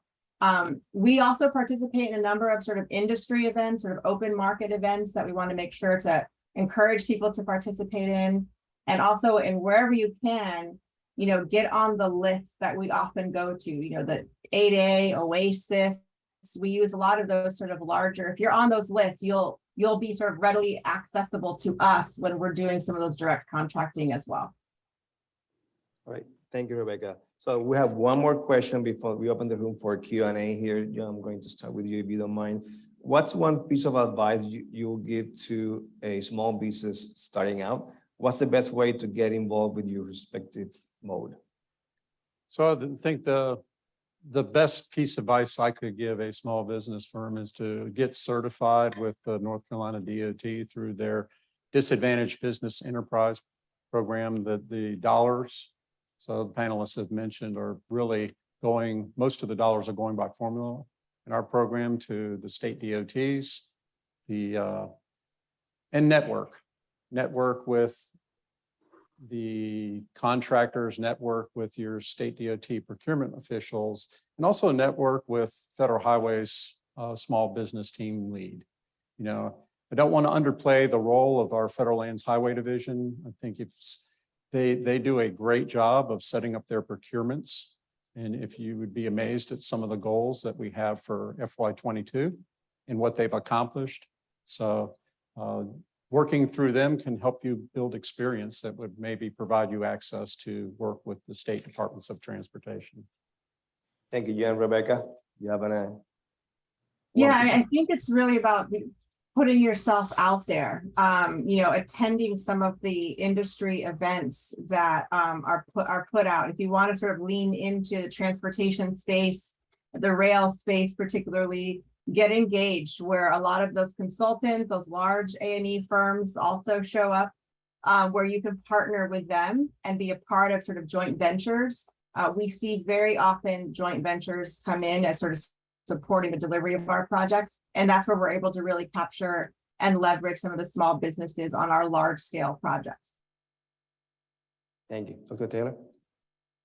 Yeah, I would certainly echo exactly what you've heard from John and Rebecca. Would certainly be my same advice. In addition to that, I just wanted to mention that we have some pretty large transit associations, and they hold annual events and expo events, and they invite vendors and exhibitors to be a part of it. I would strongly encourage you to get familiar with those groups, such as the American Public Transit Association, APTA. It is one of the largest. We have a complementary type of an association that's more for the smaller, the rural provider transit agencies out there. They have a large conference every year. And so if you're able to connect and be a part of those activities, would be great to showcase your own company, products and services, but to also build that network with some of the larger companies that they do business with and meeting some of the transit authorities that are always in attendance. So that would be the only additional comments I'd like to offer for consideration. Well, I have two pieces of advice I want to give to the audience here. One of them is just the first one. If you're interested in direct contracting with the department or any federal agency, please respond to sources sought. So contracting officials, they need to do market research to find out whether or not at least 2 small businesses are available to provide the services. If that's the case, if he finds two or more small businesses, the contracting officer has to set aside that opportunity for a small business. What happens is going to limit competition to only small businesses and don't allow large businesses to compete into that. Okay. The challenge that we have is we don't fight, but we work very closely with contracting officers when they want to do full and open competition. They say, well, we had a source of sought and nobody responded to the opportunity. So there's nothing I can do at this point. So important for you to respond to sources sought. And then the second piece of advice I have, take advantage of the technical assistance that is available for you. So we have the SBTRCs, SBDCs, WBCs, all these acronyms here. At the department, we have a bonding education program that is a great tool for you if you want to get bonded or if you want to increase your bonding capacity. We have in the audience today our bonding education program manager, Lisa Leon. If you're interested in that program, please feel free to talk to her. All right. Linda. You're ready for questions. Now we have quite a few online and I know we have some in the audience, so I'm gonna mix it up, okay? So one of the questions online was, all the contracts just construction based, or is there acquisition forecast list with FRA? And also, Dr. Taylor and Rebecca, people online were asking if y'all could put your information in the chat. Oh, sure. And who wants to take that one? That's no problem. I can start. I mean, I think, we're looking at projects that are above and beyond just construction. Yes, the ultimate goal is to construct a project, right? But we fund projects from the very planning stages. So there's sort of all sorts of technical expertise that goes into the delivery of a project. So it's not limited to just projects. I mean, to just construction. So I would sort of expand the view beyond just the construction phase of a rail project. And I'm happy to add my information into the chat. I'll do that while someone else is answering. Okay, thank you. Now I'm gonna go to, I saw someone back here, had a question in the audience. Good morning. My name is Stephanie. I'm with a company called Diverse City Services, and we do diversity and inclusion in the construction industry. So I have a couple questions or comment, I guess. We know that business is about relationships. And it's sometimes difficult for small businesses to be able to go out and form the relationships because they just don't know where to go. So you guys called off a lot of websites, a lot of locations to go. But I wanted to kind of encourage, I guess, the DOT to encourage partnership opportunities and mentoring opportunities on your larger projects. So for example, there's a lot of companies that work in the vertical construction that can actually have transferable skills in the horizontal area. And let's just say we have a company that wants to start doing some highway work. I'm just going to use highway as the example. Highway work, and they have some folks in their pre-con team. So now that mentoring opportunity becomes really important. They may not actually do the physical subcontracting opportunities, but they would have an opportunity to grow their pre-con team and eventually grow into doing their own project opportunities. You don't really see that a whole lot in the industry. And I'm just curious if you encourage that, because that actually fosters the relationship and makes it more, less transactional, more relationship driven. Make sense? It does. And let me tell you, from a DOT standpoint on a direct contract side, so we do have a mentor per year program. It's open right now for any small business to participate. Our director, which she comes from NCDOT, she was with the Office of Civil Rights prior to joining our team. She has a lot of emphasis and support for the small business community, that they want to increase their relationships with and teaming arrangements, working with prime contractors. We've done several sessions at DOT headquarters and also visually with prime contractors to talk to small businesses on how to develop those relationships, how to connect with them for teaming agreements and mentor per year programs. Also at the state level, the state DOTs are in charge of to put together this mentor per year program and teaming arrangements. Okay, I'm gonna give one to John here from the online. John, it was a question in the chat. A couple people asked about discretionary grants. Where can you find them and what type were you talking about specifically? So discretionary grant programs are programs authorized by Congress for administration by USDOT. At USDOT's website, all our discretionary grant programs are there with a link. So the current ones that we've published is RAISE, which is a discretionary grant program for local governments and state DOTs. For projects, Infra was a program that was really based on previous authorization that really is looking at large projects.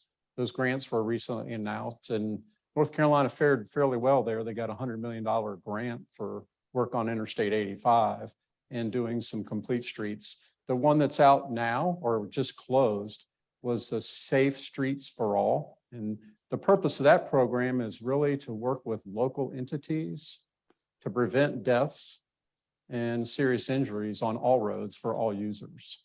And so we have the Highway Safety Improvement Program that the state DOT administered. This grant is really intended to get localities and groups really focused on the pandemic of highway deaths and developing action plans and grants. There are quite a list that are available. US DOT in their site has sort of a table of what those programs are, more information about them, but more importantly, when you can anticipate the notice of funding opportunities to be advanced. Thank you, John. And a follow-up to that before I get to someone here in the audience. Rebecca, it was also a question in the chat that was mentioned about the FRA guarantees. How do they go about finding those grants and partnerships with FRA? Yeah, I just put, I hope it got posted. It doesn't look like it posted to everyone, so I'll correct it in the chat. But we have an FRA discretionary grant tool on our website, on our public website. That allows you to go in and it kind of, it's like a click and go. You can sort of navigate through the various grant programs that we have available on the discretionary side and then see what types of projects are eligible for those grant funding programs. And that might be, give you an avenue and lens into the types of projects or programs that you might actually be able to lean into. So I will thank you for correcting that. It's now posted in the chat, so everyone has access to it. Morning, I'm Shelton Russell from American DB Magazine, and my question is regarding electric vehicle charging, building out that network across the country. Will the dollars have DBE goals attached to them, or how will those contracts and opportunities come out? Yeah, I can.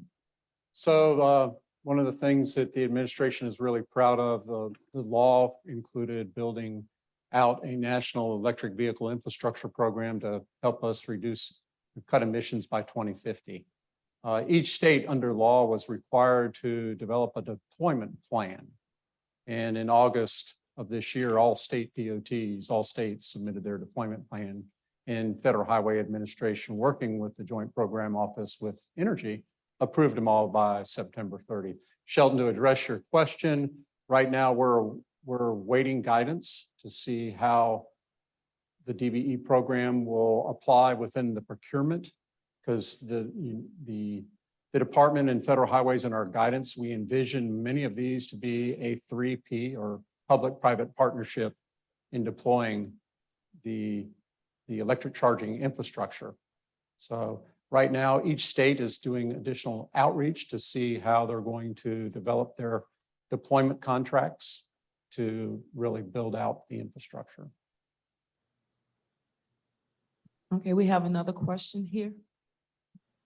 I feel so formal. I guess I should stand up. Thank you all so much. First of all, I cannot say enough in this room. We just met, myself and Grant, and I can't wait to get to know all the testimonies in the room. I'm someone who just started an S Corp after 24 years in commercial construction, working for other people, finally doing it for myself as a woman who was terrified to do it. So I know there's a lot, thank you, but I know there's a lot of you in the room that are the same. So there's a question here, I promise. One, thank you for this. Two, if Phyllis is in here from NC Institute, she literally talked to me. If you say it works fast when you start using these resources. I filed for my S Corp 2 weeks ago with my partner. I'm 51%. He's 49%. I got my bank account, literally talked to the NC National Institute, but the North Carolina side and the Women's Business Center. And Phyllis got me here in 2 days. She was like, you need to be at this conference. You will be following the money. So I am following the money. So I think I'm alongside a lot of other people. So my direct question is, I know there is a session on access to capital, but that is next for me. And I'm so encouraged to hear all of these comments that you're saying of not only follow the money, but there is such an emphasis right now on small business as opposed to what I would consider the Goliaths in my industry of, I thought I had to partner up with them as a general contractor, the big Turners, et cetera. And I still would love to do that. But now I'm seeing maybe it is just me, maybe it is just our small firm. So do you have any, and maybe I should just wait 2 hours for the capital, for your agency specifically, did they pinpoint and say, well, you need to have XYZ as on top of your COI, your workers' comp, all of the other checks of the boxes of MWSBE, NC Hub. I'm doing all of that right now. But in terms of capital, do I need to get my capital first? Because as a for-profit person for the last 24 years, I get my customers first, my capital comes second. So does that make sense? I know everybody's looking at me with crazy faces. So it was a lot before the question. How much do you work on your access to capital? If you're somebody like myself who's just starting out, looking to doing all of my certifications now and getting into the RFP process. On access to capital, you need to be ready and stay ready to perform on a job, because if you're gonna wait to get a line of credit or the funding that you need to compete for a job that is gonna go out next week and then it's gonna be over in 2 weeks, you probably won't have time for that. If you need bonding, so don't wait until the project is coming to get your bonding capacity, because it's gonna be a little bit late for that. Okay, so my recommendation to you is be ready, get those lines of credit. Don't tap into them if you don't need them. So just have them there for you because once opportunity comes up. The session on access to capital, I know you probably won't be here, but I'm happy to connect you with Sam Boyd. He's the new director for access to capital initiative that we have in our office, and he comes from SBA. He's worked with the 7A program and other programs that they have at SBA. Okay, we're gonna take one more question. I know it's like everybody got their hands up in the room. We're pushing time, but I'm trying to make sure we stay on time. And everybody that knows me, I'm gonna keep us on time. The one question here online, I'm trying to make sure we mix it up and give opportunity to our online audience. And I think, Leo, this might be coming your way. If 2 small businesses respond to an RFP for sources sought together as partners, do agencies consider this as qualifying for small businesses set aside? Yes. Simple. Did y'all hear that online? Yeah. Yes. Do anybody want to add to that? Dr. Taylor, you laughing. Do you want to add to that? No, I just love the short, succinct answer. Yes. No, nothing to add. And in fact, I know one of the questions in there, I think towards me, was what were the consultants for what services? Yes, I just ma'am. wanted to, highlight too, that we use a lot of 8As for our direct procurements. So for those consultants that come in and help us do oversight of our major capital programs, many of those are 8A companies. So you want to look out for those and pretty big contract awards too. I'm looking at some notes here for our project management oversight contractors. A couple of them received $14 million over a 5-year period to help us do oversight of major capital projects. So I just wanted to do a plug for 8As. We do very well in that area. They have a lot of expertise when it comes to our oversight reviews. Okay, we're gonna take one more from the audience since Leo gave me the go ahead, and then we're gonna wrap. The panelists will give their closing remarks and Leo will close us out. Hi, my name is Courtney James and I'm with Support Systems of Forsyth County Transportation, LLC. So I'm a private transportation company. We provide transportation for passengers like employment transportation, educational transportation for special educational projects, as well as like working with the Sheriff's Department for re-entry type transportation. It's increasingly becoming a requirement, mandatory, that we provide transportation options, especially in rural areas. But traditionally in my county, I'm a subrecipient of JARC as well. That's the 5307 as well as the 5310. Traditionally, my 5307 has been extremely low. And we run out of funding within the second quarter of reimbursements. Are you seeing that as we are trying to build back better, we're coming back from COVID, people are trying to get on their feet, they're trying to get back to work, they're trying to re-educate themselves, maybe pivot, that there'll be more funding in this area? I know we did get some CARES funds, but once that runs out, we'll be stuck at our regular like 55,000, and that's kind of low in terms of trying to provide transportation and get federal funding as well. So do you see that increasing, or do you see any extra opportunities for sub-recipients to continue to try to build back better efforts by getting people back to work, by getting people, to pivot in their educational spaces and just different things that the city is needing now that our cities are opening back up from COVID? Absolutely. We are really excited for transit. The Bipartisan Infrastructure Law has nearly tripled the increase in available funding for transit. So someone asked a question early on about what new money. Well, ours is expanded money. We may have a couple of new programs, but the formula program you just mentioned, 5307, it has increased significantly, right? Our 5310 and our 5311 for the rural programs, those have doubled and tripled in numbers. So the short answer to your question, there's going to be funding available. And I suspect you are a subrecipient. I think you said Forsyth County in Georgia, if I heard that correctly. If so, I was just going to mention having that relationship with the Georgia DOT or whichever state that you're in, reaching out to that state DOT because they typically administer like our rural type funding and our elderly funding for elderly and disabled passengers that need transit. So there's going to be opportunities out there. We will be posting those. We do that through a notice of funding opportunity that we put in the Federal Register. So we do make that public. You can partner with your state DOT. If you're eligible to be a direct recipient, then you apply yourself, right? Your transit authority can apply directly to the FTA if you're an eligible recipient. So I hope that answers your question. She said, thank you. Okay. All right. Thank so you. To wrap up, you heard we're gonna get billions of dollars funneled down to the state DOTs.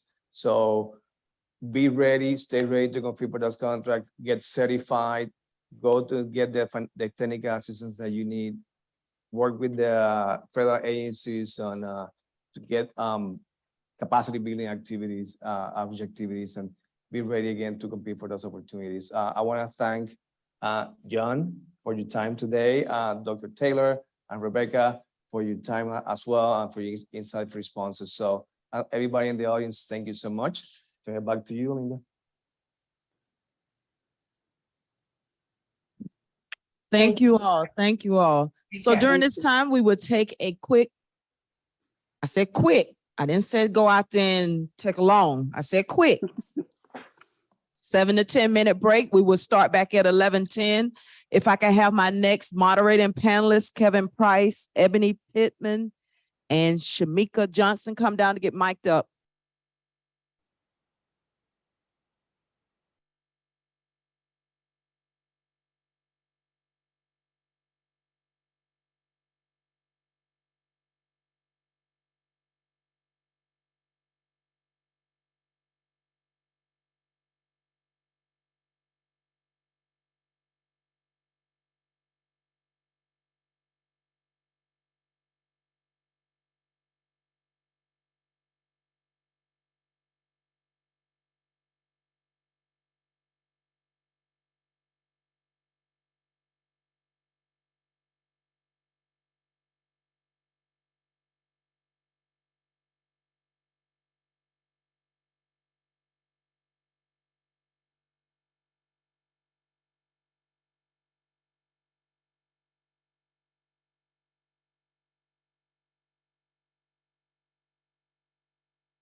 Testing, testing.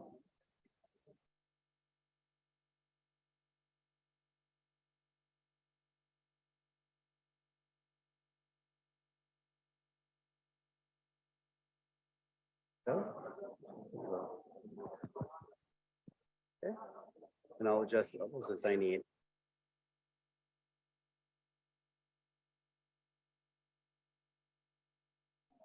Flip that switch and you're unmuted.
All right, I did say a quick short break and we are gonna start on time.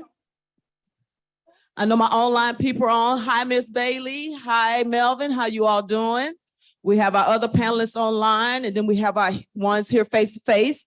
If you can make your way back into the auditorium, we will begin our state DOT leadership dialogue.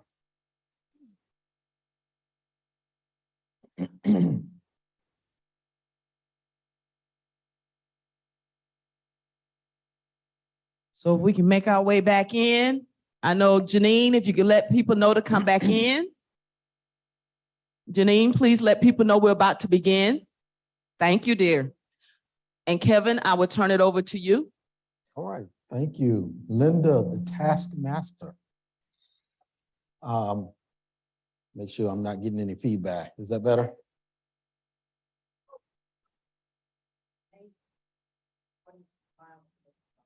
Okay.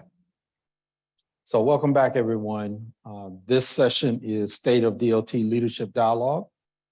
And we talked a lot this morning about all of these hundreds of millions of dollars and billions of dollars that are circulating through the federal government at a federal level. And a lot of those dollars are being sent to the states to administer. And so I thought, well, who better to talk about what's happening at the state level than state leadership? And earlier, Angela with MBDA mentioned we really should consider changing the title to Show Me the Money or Show Me the Opportunity. Well, who better knows the opportunity and where the money is than our state leaders in DOT? And so I'm excited to be joined by Ebony Pittman, who's Deputy Director of Business Administration for NCDOT, Shamika Johnson, Esquire, Office of Civil Rights for West Virginia DOT, Nana Bailey Thomas, Esquire, Chief Transportation Equity and Inclusion Officer for DDOT, who is joining us virtually. Good morning. And Melvin Mines, who is Executive Director for the Office of Civil Rights and Small Business Development for the Kentucky Transportation Cabinet, who is also joining us virtually. Good morning, Melvin. And so I should also point out, you all, earlier today, I mentioned some I was going to mention elected officials, but I didn't see any. And I don't know if any have joined, but I do know that Lauren Wyatt has joined with us, who is representing Congresswoman Kathy Manning's office. So I just wanted to acknowledge Lauren and thank you, Lauren, for being here with us. I think she's joining us virtually to participate. So thank you for joining us. It might be good for us to start with low-hanging fruit. And so we all had a pre-meeting to kind of talk about how this conversation should flow. And I hope it's more of a flow of conversation.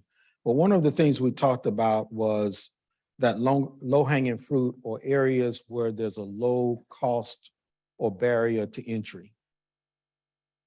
And so as we thought about that low-hanging fruit, I thought maybe that's where we should start, Ebony, talking about if you are new to the space, you're a new business, or you have a business and you're thinking about now engaging with transportation, where are some low cost or low barrier to entry areas that a small business should consider?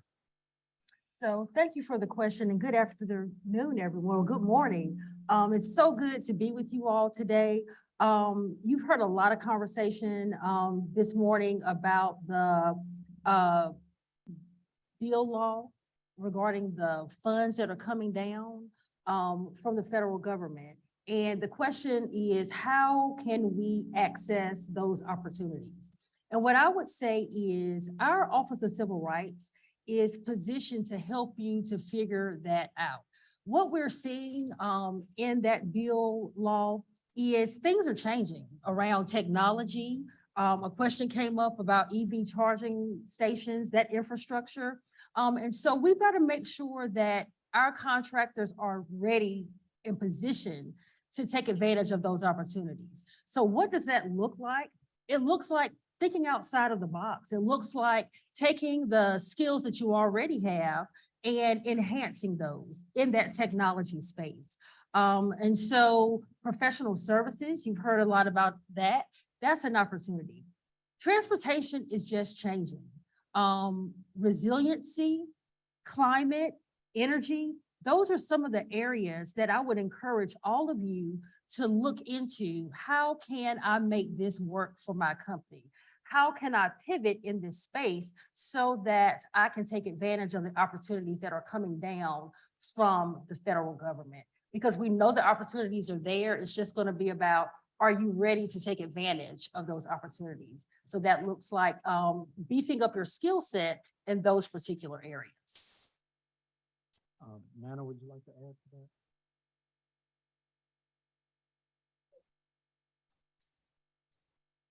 Nana, would you like to add to that?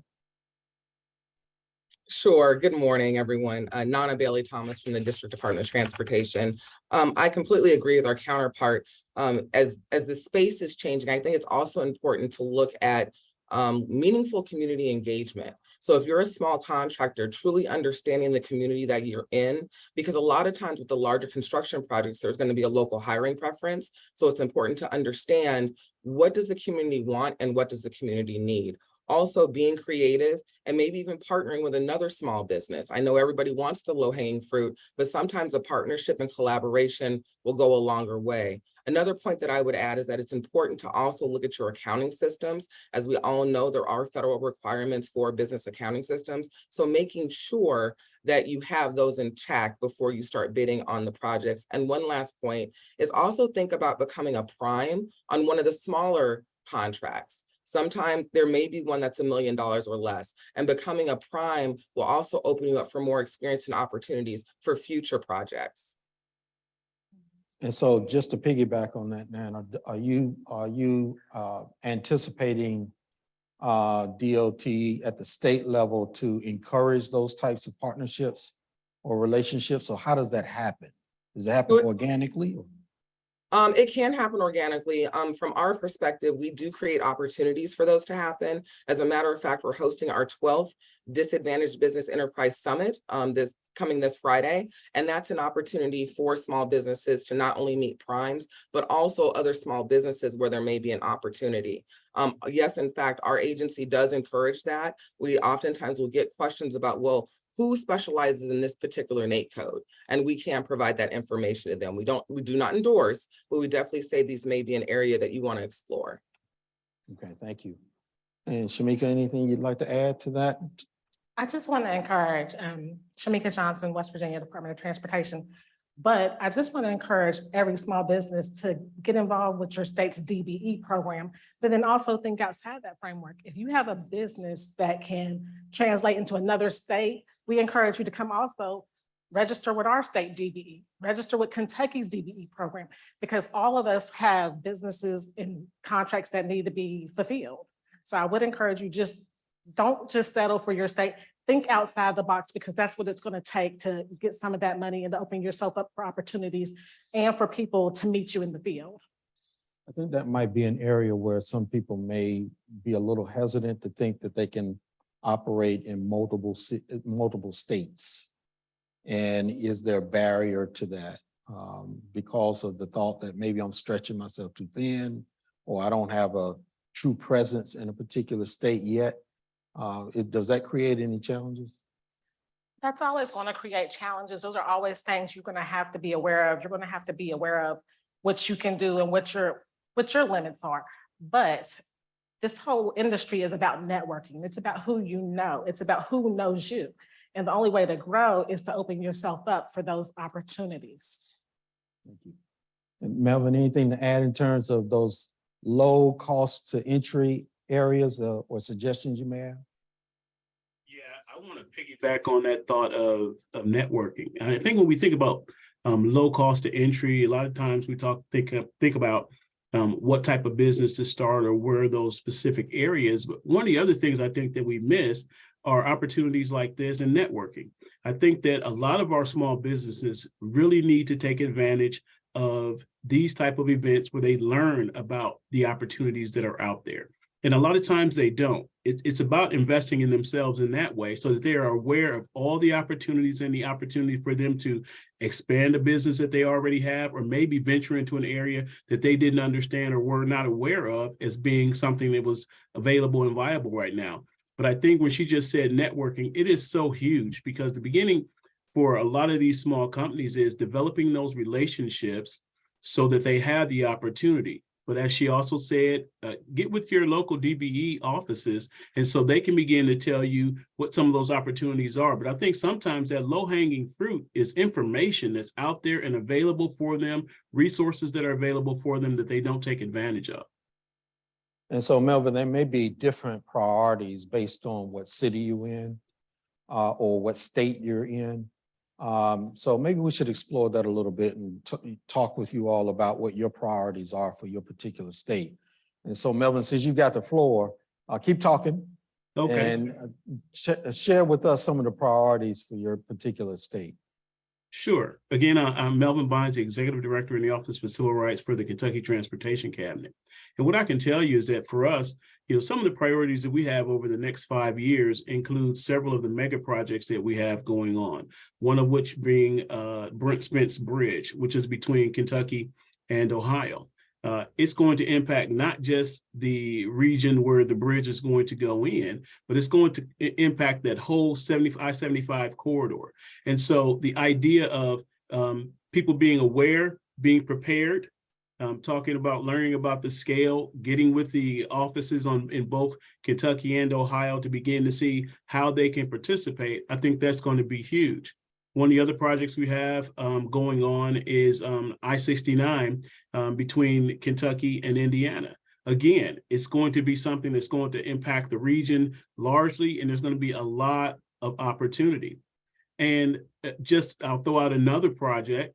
We're looking at our Eastern Kentucky area in the Appalachian Mountains, and work that's going on through that area. And so I think there's a lot of opportunity over the next 5 years with some of our larger projects. But what I would also encourage some of our DBEs, because of all of the work that's going to be going on into the region, there's going to be a lot of contractors that are going to be being pulled to these big mega projects. And if you are a DBE who's found that maybe you came in second or you came in third on a lot of these other bids, now because of all of this opportunity, there's an opportunity for you on some of our regular standard ongoing projects to be that person who gets that, who comes in number one as that contractor. So I think those are just some of the things that Kentucky has going on over the next 5 years. And so, Shamika, what's happening in West Virginia? In West Virginia, well, we are all about gradual economic recovery and then continued acceleration on current projects. That's going to be for us Quarter H, the King Cole, the Coalfield Expressways. And really what that is trying to integrate our rural communities and give them access across the state, because a lot of our community is just, it's not easily accessible. So we have a lot of contracts with that. We also are focusing on our secondary roads and our rural roads. So with that, there's a lot of opportunity, especially in West Virginia, because we just have so few DBEs. And they're guaranteed money, and we have so few that our DBEs often get stretched thin. So we're always looking for people to come in and get into that market. So that's kind of what's going on in West Virginia, is just trying to provide our rural citizens access so that they can get to the medical care, so that they can get to the communities where help is most needed. Ebony? So I would say for NCDOT, our primary priority is we want to deliver the projects that our community wants and needs.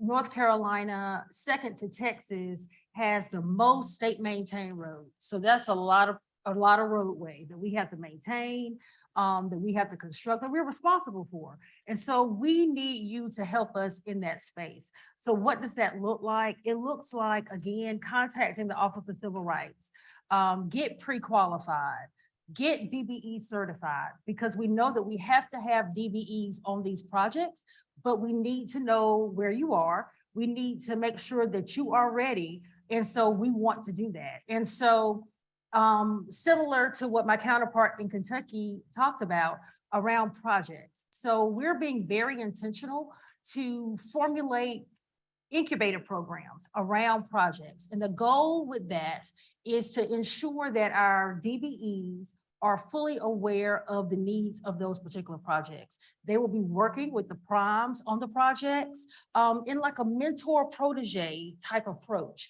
And so we're really excited about that. We feel like that's gonna really help us to move in that space and to really push equity as well. Because we know that as a DOT, it's our responsibility to ensure that our workforce, that the consultants that we hire, that the contractors that we work with really reflect our diverse community. So we need you all to hold us accountable and to help us to do that.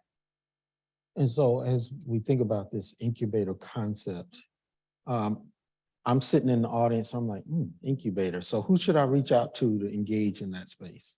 Yeah, so you should reach out to our NCDOT Office of Civil Rights, our Business Opportunity and Workforce Development unit, and they are here with us today. We have Christy and Laura. They're in the back there, and we have a table set out outside. And so please contact them. Please get to know them, because as someone else said earlier around relationship building, that's really what it's about. You don't know what you don't know, and we want to get to know you better. We want to partner you. We want to do some matchmaking to make sure that you are really informed as you move forward in this space. And so Nana, what are the opportunities? So as everyone knows in the district, we have several bridge projects that are currently going on. One of them is the Theodore Roosevelt Memorial Bridge Project, as well as our Southwest Freeway Bridge over South Capitol Street project. But what's also important is not only just to think about the bridge itself, but also think about the other infrastructure that it's impacting. It's impacting our bike trails, our walk trails. It's also making sure that underserved populations are being connected to major parts of the city. So within that, you definitely need to look about the new demographics that are going to come into play with some of the design work. So it's important, I think, not just to think about the actual bridge over water, but also think about what else it's connecting and the different modes of transportation. Okay. And so Melvin, earlier you mentioned something about being ready for the opportunities. And we've talked a little bit about relationships and what those relationships may need to look like, who we should be engaging, shake hands with, those sorts of things.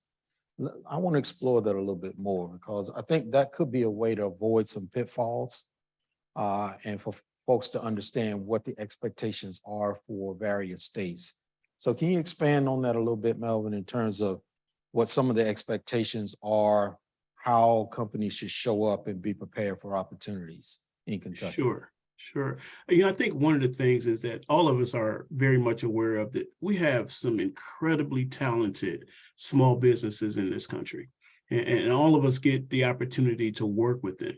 But what happens is that some of them, when they first start to move into this space, they don't understand the scale.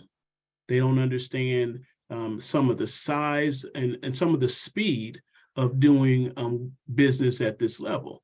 And I think it's our responsibility as we sit down with firms to kind of give them the tools and the resources that they need to better understand it. And sometimes that may be I know most of us have supportive services contracts that can provide those skill sets for them, whether it's helping them to understand certified payrolls, because that's a big part of it.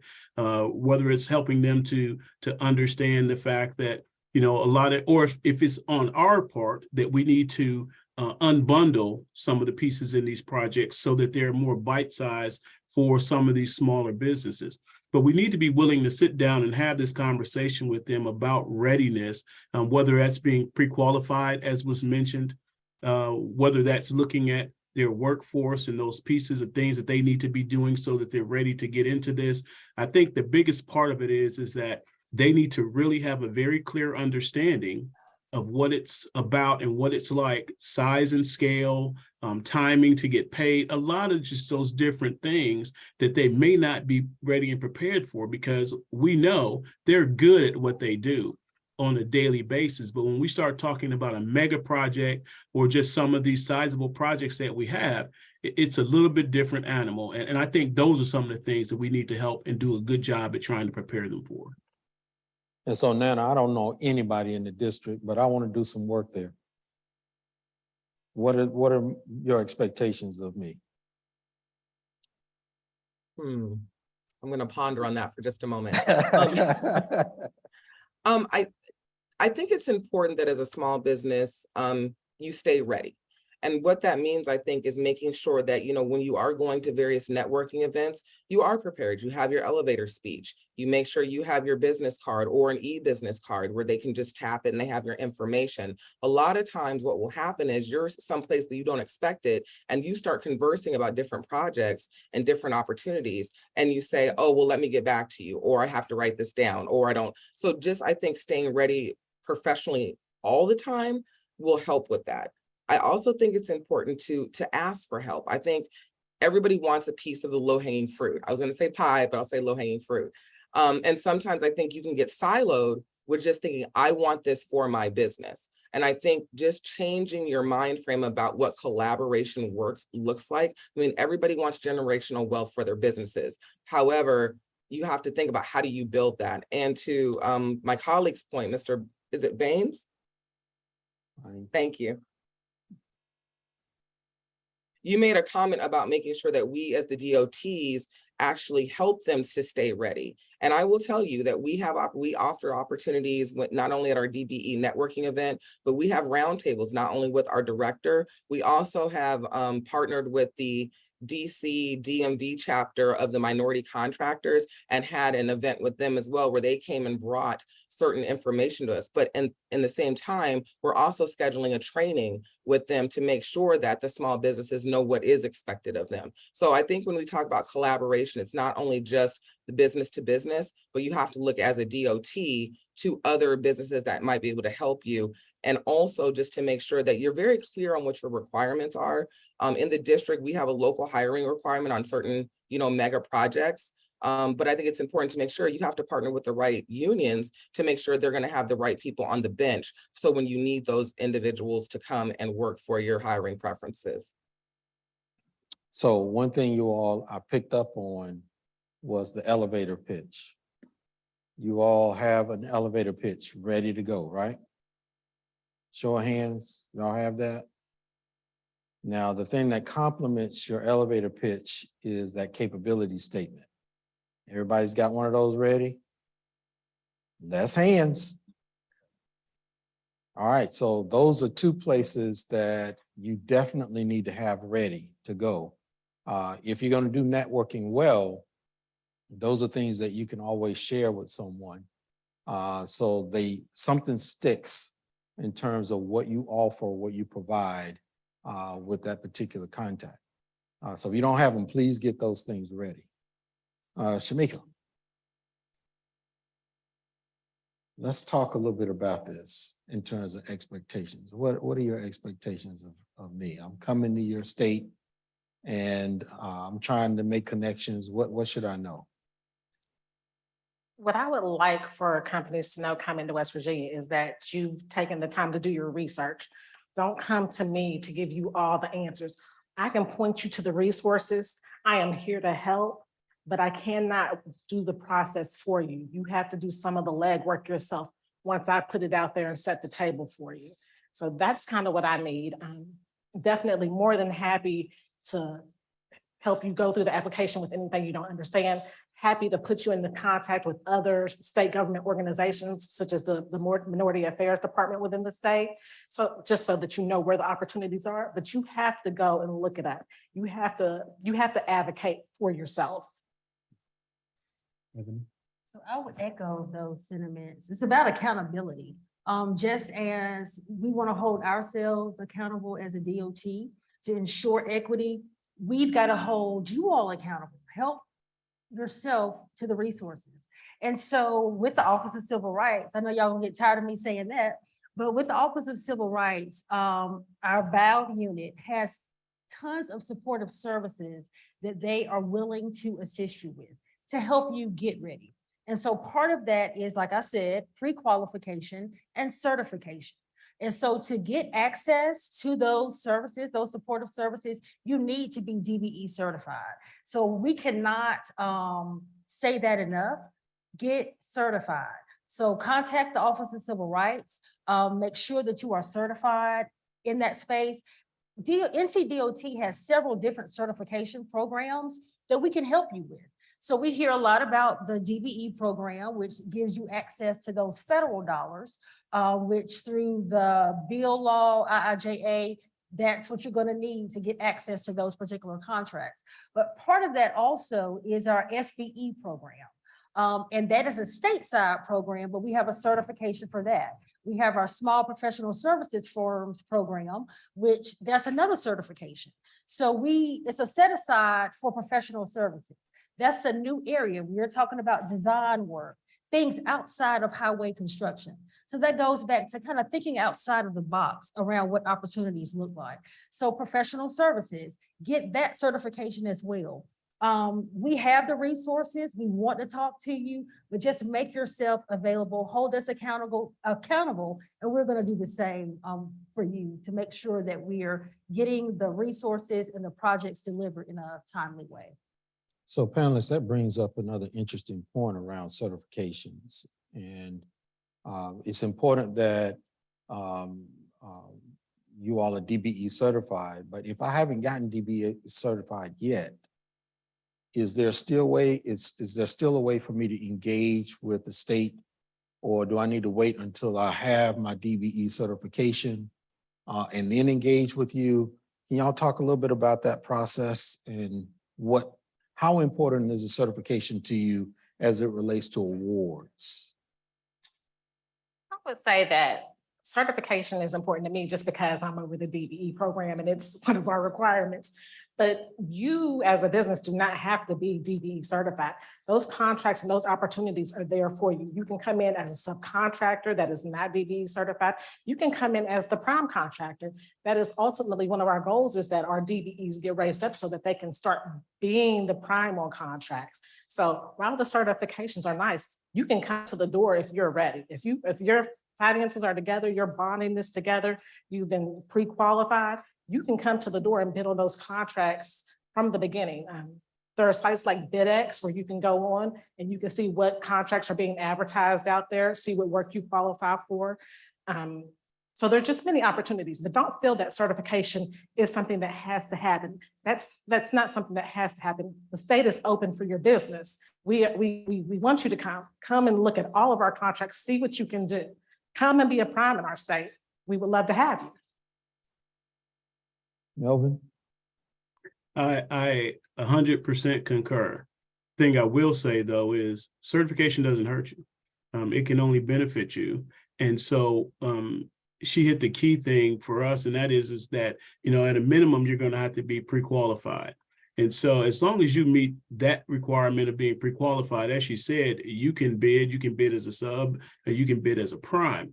But what I will encourage you is to get certified, simply because of the fact that there are those DBE goals on projects. And it does put you in a percentage of folks who are the only ones that can be used to meet those DBE goals. But she's absolutely right. Not being DBE certified does not preclude you from participating. But now I will say this, as it relates to that procurement process, if you're not DBE certified, when that project is being let and that part is taking place, if you get DBE certified afterwards, while you'll be able to participate on other projects subsequent to that, it might exclude you from being able to participate on a specific project that's on the table. So just something to keep in mind.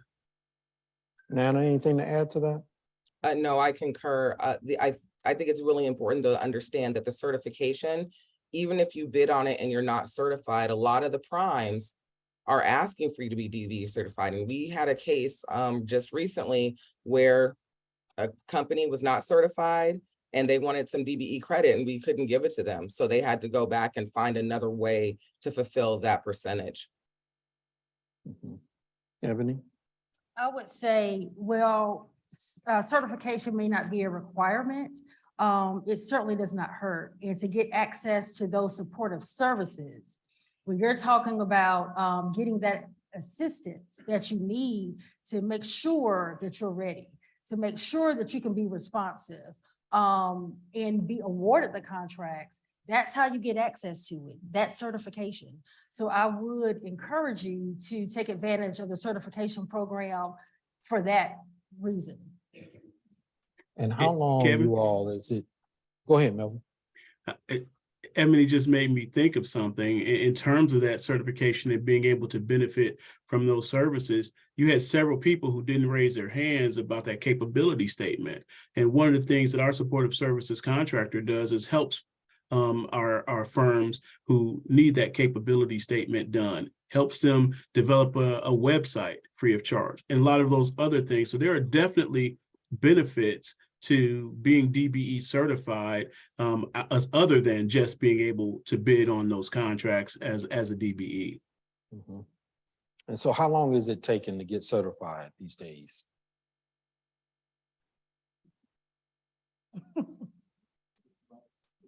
Is that question anybody directly? No, and any of you can speak up. Well, I think all of us are looking at interstate certification being done in 60 days or less. And as a rule, there's 90 days to process an in-state application. But I think most of us are probably exceeding or beating that 90-day time frame in terms of getting those applications processed. And so those are that's the standard. But I think a lot of it is going to be based upon that applicant providing complete information, as complete as possible, responding when we're asking for clarifications on things as quickly as possible. And that allows us to provide them the best service that we can. Now, is that about the same for DC? It is about the same, yes. And so that's an important distinction. You can hear 6 months, but do you have all of your documents ready to go? Because if you keep pausing the process, that's what can drag it out and it takes longer. The reason why I'm pointing that out as a question is these opportunities are starting to hit us now. And so there's these parallel tracks we need to have if we're gonna engage around different projects within the states. And you also need to be certified to take advantage of some of those opportunities. I just wanted you all to be aware of the timing of how all of that happens. Anything else to add to that, you all? Shamika? I would just say when you're doing interstate certification, be aware that we have to get the information from the home state. So make sure that you figure that into your timeline when you're applying to multiple states for certification.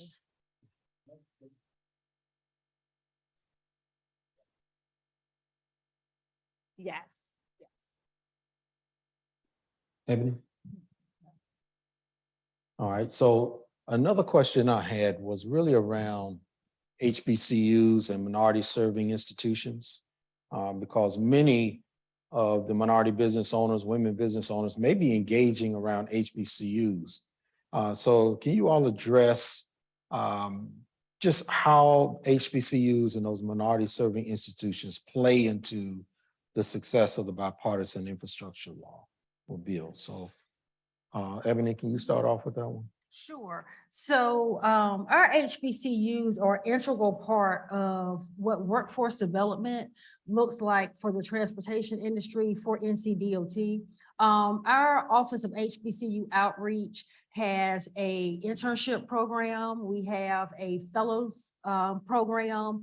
And so we are really invested and intentional about plugging into our HBCUs.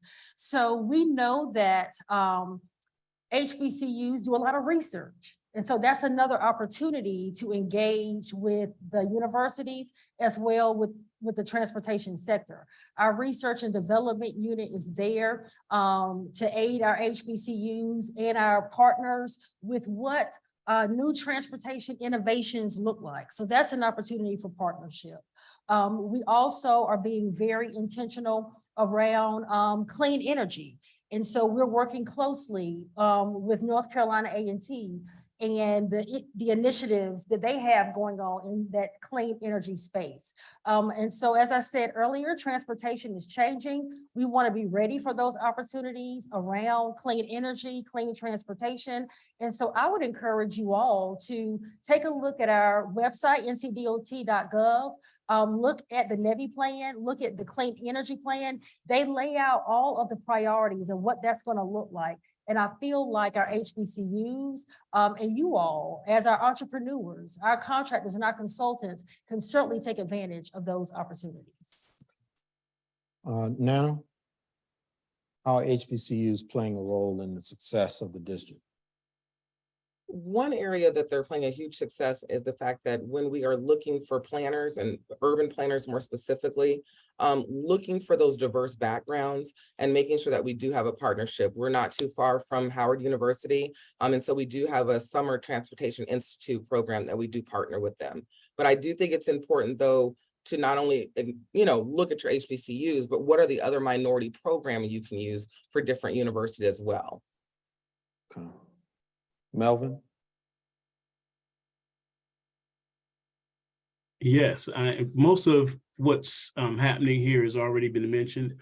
I know we've really enjoyed our minority internship program that we have here at the Kentucky Transportation Cabinet. We have the opportunity to engage with students who might be looking at transportation, who might not have been looking at transportation, and not to mention that we have the National Transportation Institute that we have with the students, high school students during the summer. But by having a HBCU right in our backyard, it gives us the opportunity to leverage that skill set and all of that opportunity right there, as has been mentioned in several other folks this morning as well. So yeah, I think it's an opportunity that we have, and I think it's one that we have to foster. One of my leaders said, as we were talking about this the other day, that we have to invest in our folks in our HBCUs and pay close attention to the changing trends in transportation. And I think that it gives us an opportunity to do that very well, having Kentucky State University right in our backyard. Go ahead, Shamika. I mean, I do love Kentucky State University, so way to go, Melvin. I am a proud thoroughbred.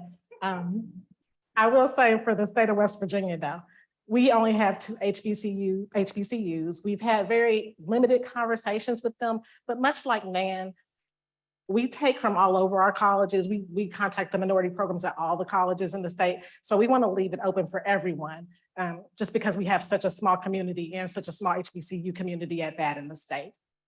So I am curious, you all, as you engage, because you all are talking about engaging with HBCUs, are you also asking the HBCUs around goals that they've set to engage minority and women-owned businesses or DBEs in their process?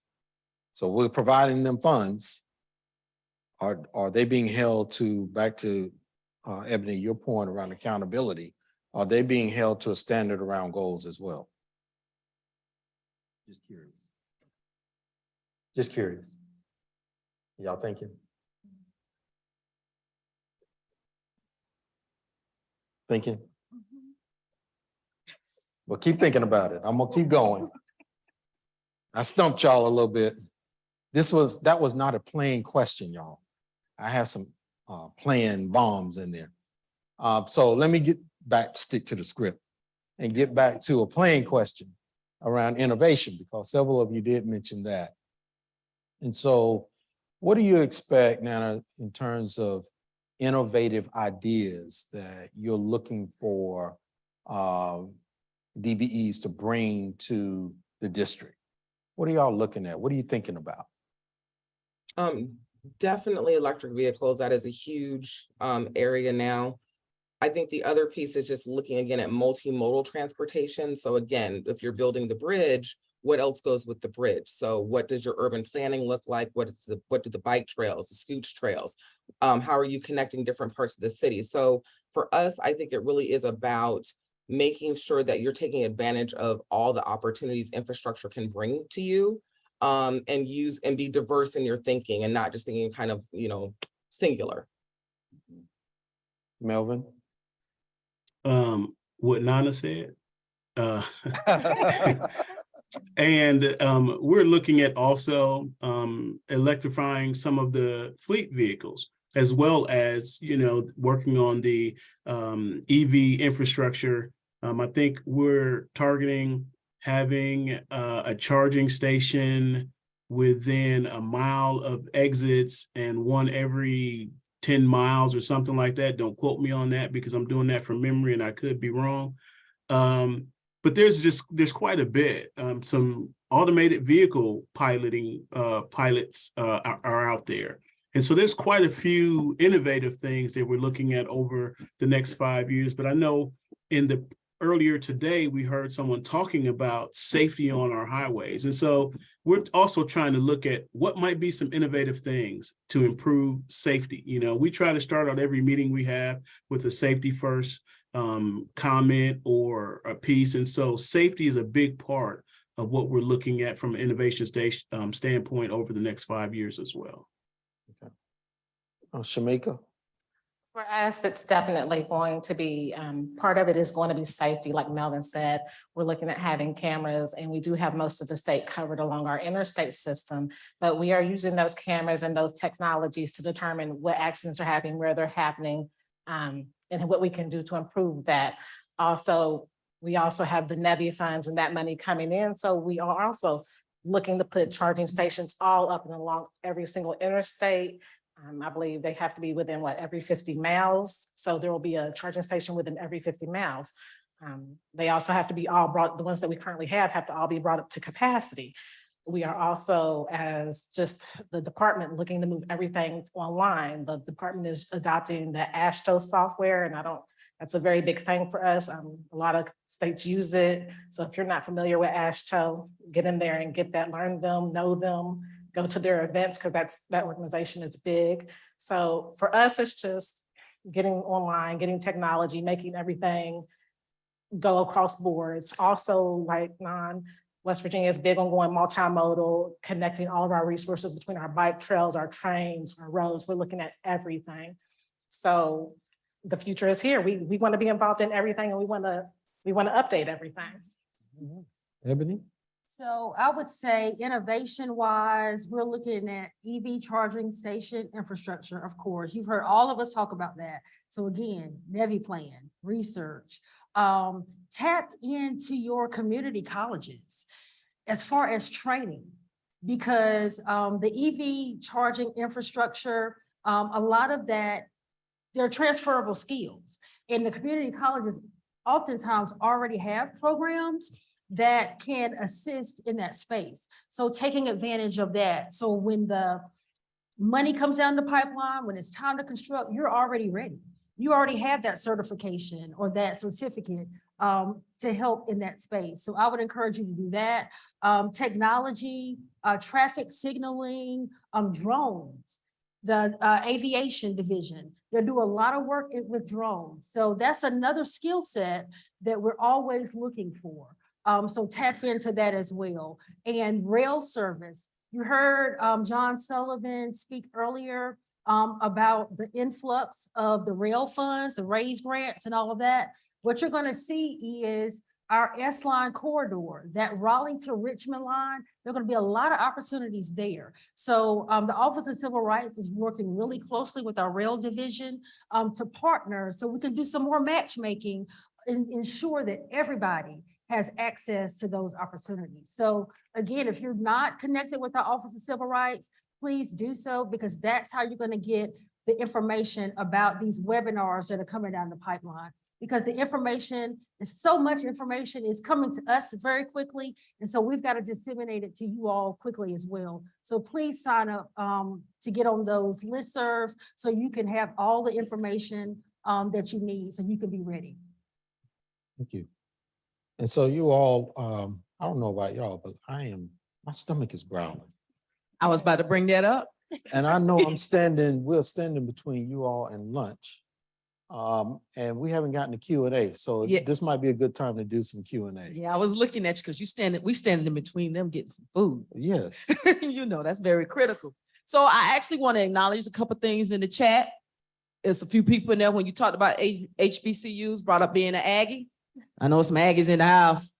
So you got some funny stuff going on in this chat, but also, so, you know, they having a conversation. Miss Bailey actually posted in the chat about the event coming up on Friday. Janine is going to post that to the app so you all can get that link. But if in the chat, I'm pulling one, talking about DBEs, and it's two questions or comments in there, and I think it might need to be addressed. Being DBE certified does not always mean that you will actually get the work that you were added for, because there is no one following up to ensure the small business gets the work. And then it was another one in there that actually discussed, it is important that you might need to bring up about federal money is more focused on DBE versus MBE. So I know that's right in y'all wheelhouse, so I'll let you flow with that one. Kevin, however you want it, anyone want to answer those two concerns? Yeah.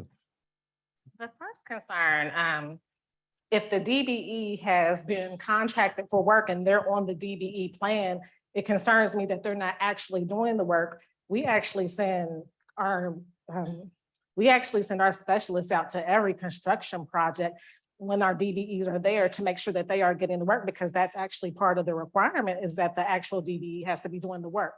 If the DBE finds that they're not doing the work that they were contracted for, or that they submitted the DBE plan for, and they signed their DBE participation plan for, saying that they would do that work, they need to call their DBE office and report that company or report that project so someone can look into it, because that is something that has to happen. I don't even understand how that happens.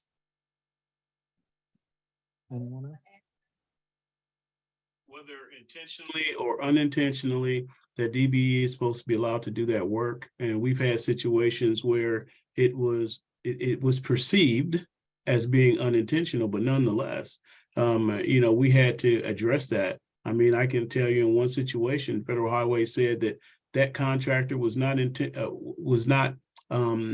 entitled to be paid for work that was done that was supposed to have gone to a DBE. So it's a serious infraction if that is taking place.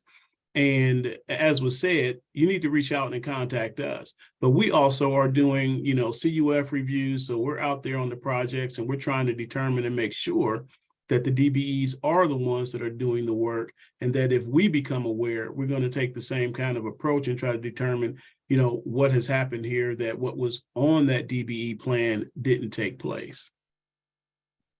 Great answer. Now we're going to take a question from the audience, and then Kevin, I think we'll have to wrap it up, won't we? I'm not gonna be. Good morning. I'm going to make it quick.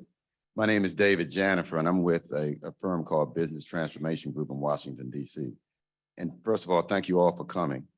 And the question I want to ask is, we've heard that there is going to be an influx of funding, and there are going to be several new projects coming aboard. I want to hear how DBEs can be involved in the monitoring of the projects.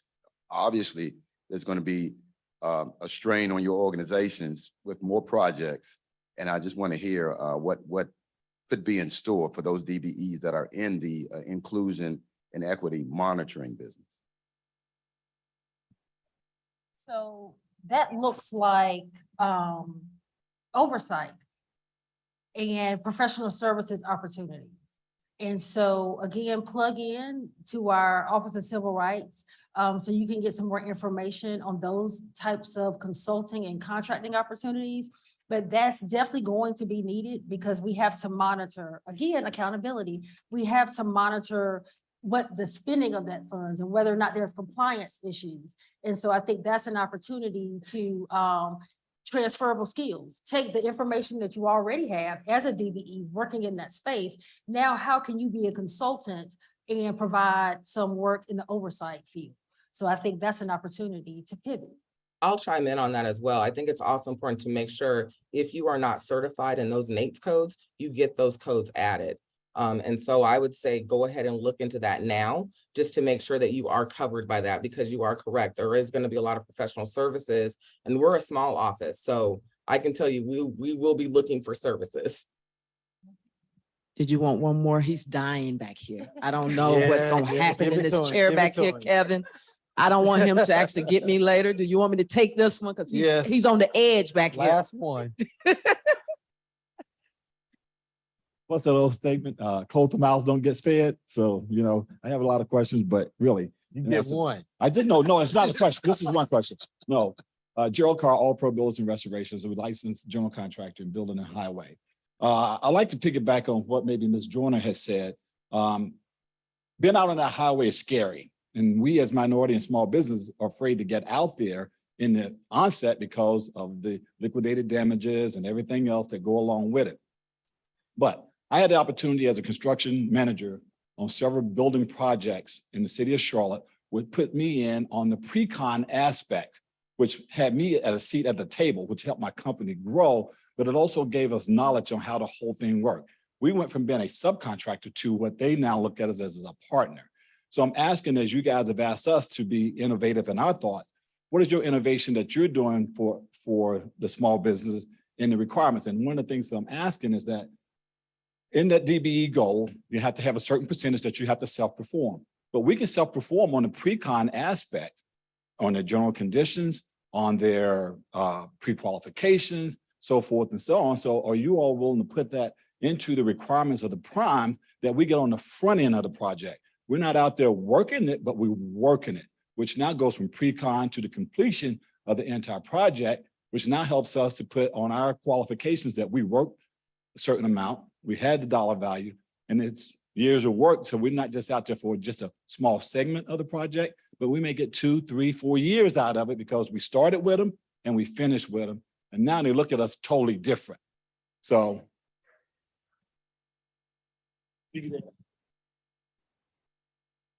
I'll chime in on that if it's okay. On our mega project, one of the things at our opening event, we had a lot of these very same questions asked, and it came down to the fact that we had to be intentional about making sure that as we're writing that scope for the project, that we put in requirements for, that type of thing. And I think it becomes a matter of being intentional. All right, Kevin, I'll let you close it out. Well, I'd just like to thank you all for hanging with us. I know you're hungry, but also for engaging with us in conversation. And thank you to my panelists, Shamika, Ebony, Nana, Melvin. Thank you all for hanging with us. We really appreciate you. And more to come this afternoon. We are going to transition to lunch, which is next door, I believe. We will eat there. We cannot eat in here. So we'll eat there, network, and then we'll come back here for the Access to Capital session. Thank you. Thank you. As he said, the food is out in the hallway. You will be able to eat in the BB&T Outridge room or the BB&T Resource Center. No food allowed in the auditorium. Thank you. And we'll see you back at 12:25.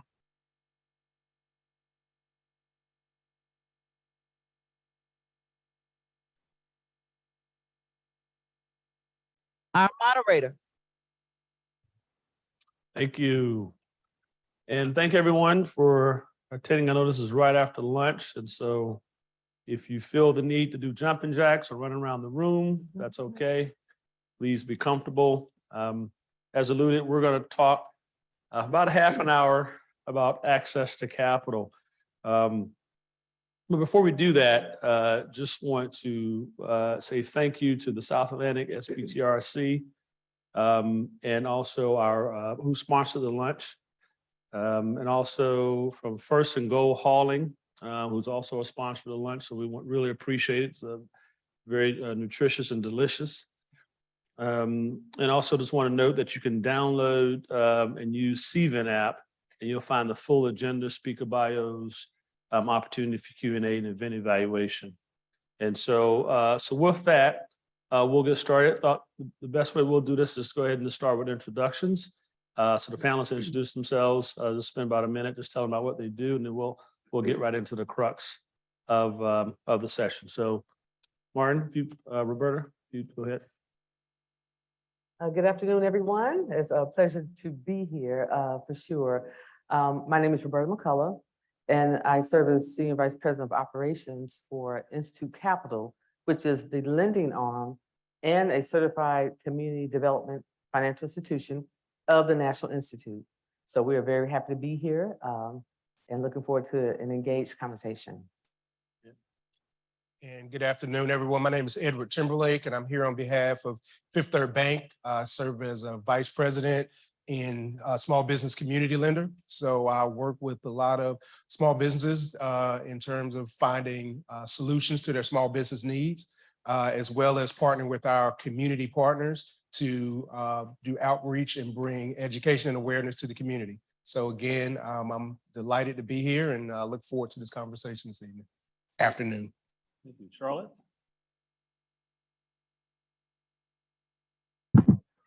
Hello, everyone. My name is Charlotte Carr. I am a relationship banker with PNC Bank. Do sit over in the Fayetteville region, Cumberland County, and I work with a team of specialists really in assisting businesses to manage capital, optimize cash flow, and more important today, mitigate risk. And thank you so much for the opportunity today. Great. And Maureen, please.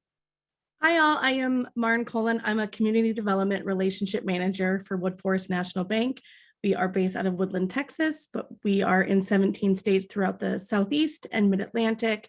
I get the great joy of working with our CDFI partners, nonprofits, and small business organizations in North Carolina, Virginia, Pennsylvania, and New York. And while I'm so sad I'm not there in person, my wonderful colleague from the Greensboro branch is in the audience. Judy Jones is there, so please stop by, say hi, and get to know her as well. So thank you. And thank you. And I'm Samuel Boyd. I'm the Director of Access to Capital Initiative at U.S. Department of Transportation, Office of the Secretary.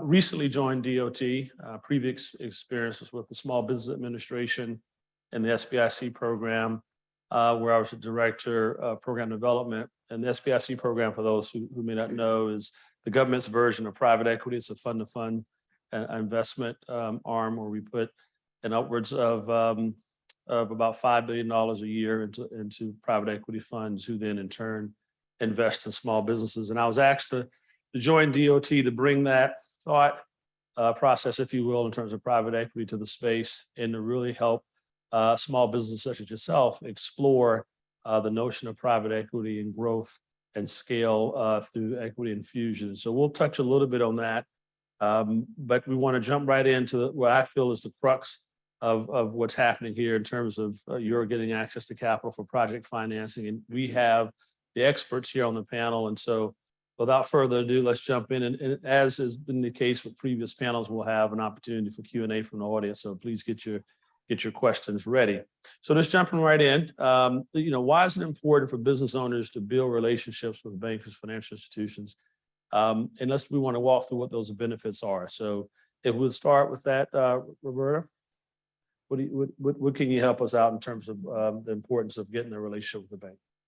Well, as a CDFI, we are a non-depository, which means we don't have checking accounts, savings accounts, any of those things. We focus solely on lending. However, relationships with your funder, whatever that source is always important for many, many reasons. Number one is so that when you are in need of something, you're not starting from square one, telling us everything that you've done with your business and bringing us up to speed from the very beginning. We already know about you. So it's very easy to call and say, hey, I just got this new contract.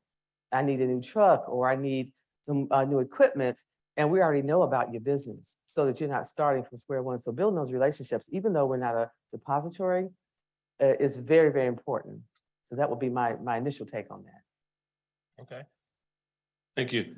So that's great. Thank you. But let's go ahead and get a view from a depository viewpoint. And so Ed, how would you frame that? So, I mean, I agree with everything that Roberta just said. And so just to kind of add on to that, building a relationship with your bank, it's not just a one-way street.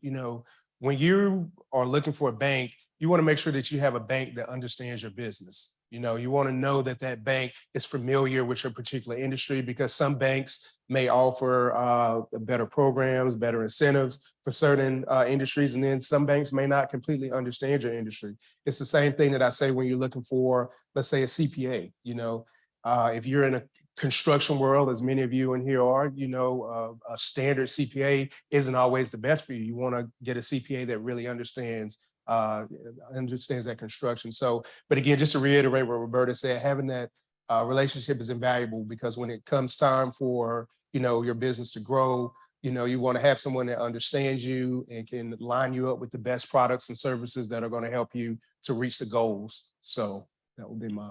Great. Now, and as a corollary to that, Charlotte, if you could just opine on, now we've established why it's important to have a working relationship, but if you could just opine for the audience on what are the things you're going to be looking for as they try to establish that relationship initially and ongoing.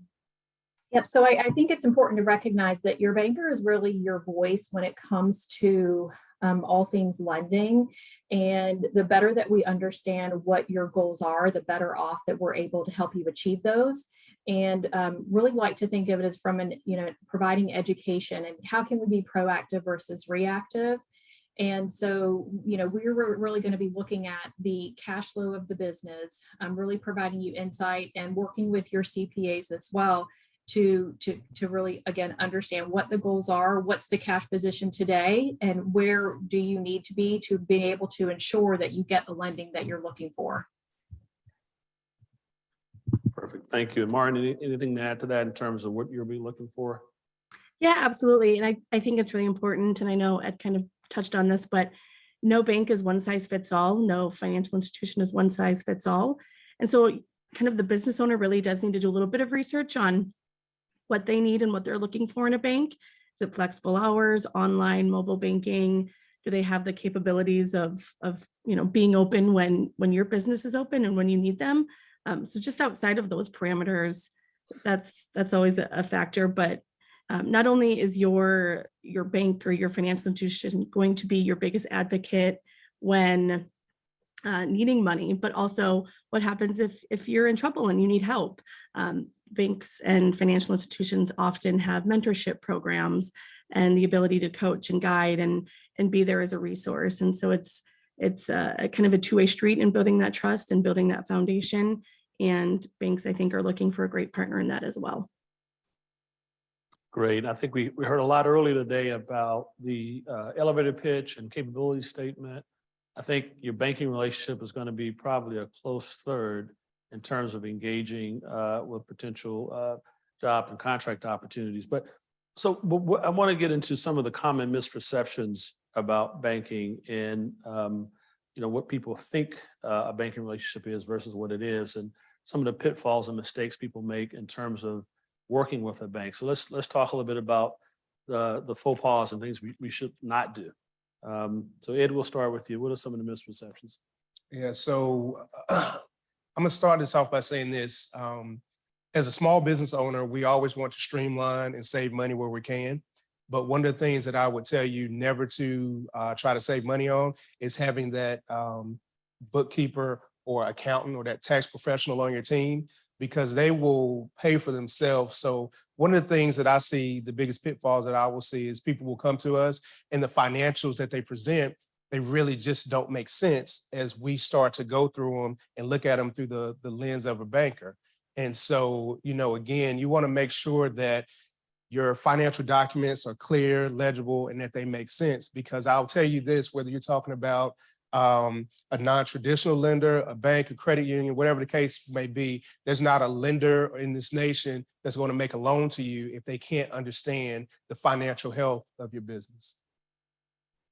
Absolutely. No, thank you for that. Roberta, anything to add to that? Sure. I will say that one of the things that as a small business owner, as Ed just alluded to, there are four areas that you want to make sure you have covered. That is your banker or lender, an accountant, insurance, and an attorney, or I'll say a lawyer. That's your bail. Your banker, your accountant, your insurance, your lawyer. Make sure you have someone, even if you don't have them on retainer, that you have access to them, because somewhere along the line, you're gonna need all of those things. And even though we are not a depository, I can give a brief example of having a banking relationship, just a basic banking relationship through a program we ran recently with the hub office. One of the things, I won't go into great detail unless we have time, but one of the things that you had to have was a business bank account. Whether you're a sole proprietor, a LLC, or what have you, you would be surprised, and I hope I don't step on any toes today, how many businesses that do not have a business account. And if you did not have that with other things that we required, you couldn't access this grant that we had. Something that simple that we often overlook, because especially if we're so proud, like, oh, I'll just run it through my personal account. Don't do that. Get your B out of the bail, get the banker, get that business account set up. Great. Martin, anything to add to misperceptions? Yeah, I think there are a lot of misconceptions, and coming up with a small business plan seems so daunting. It is kind of an antiquated process. I think it's because it's been a tried and true process. But if you're a budding entrepreneur, you're coming up with a startup, you're an ideas person and a thinker. And I know Ed talked so much about the financials, but I think it's also the industry keeping up with the way that the business and the economy is moving. And there's so much now in peer-to-peer and e-commerce. And sometimes that's hard to always reflect in the business plan in the way that traditionally they're structured.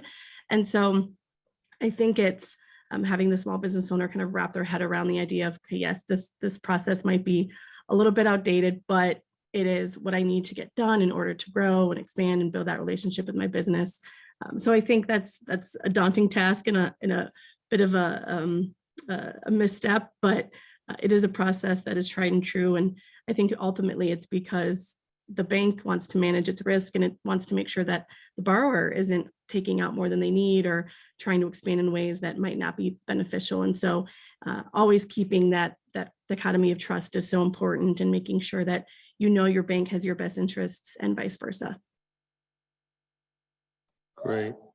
And so just kind of continuing with that thought in terms of misperceptions, let's just talk a little bit about mistakes. And so, Charlotte, if you could just jump in and talk about some of the common mistakes business owners make when they're trying to grow their business, right? And so we all know that banking and finance, access to capital, is the lifeblood of a business being started and sustained.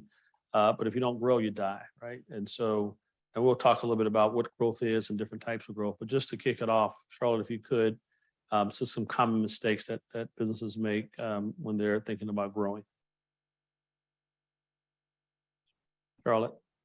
Yes. So common mistakes, I think, businesses may not recognize is so, and I love what Roberta said about the bail. I'm certainly going to use that, because I think it's important to make sure that you're communicating with your banker and accountant really as to what your goals are, to make sure that, again, what Greg said, it all makes sense. Because at the end of the day, if it doesn't make sense, we're not going to be able to provide the lending that you think otherwise.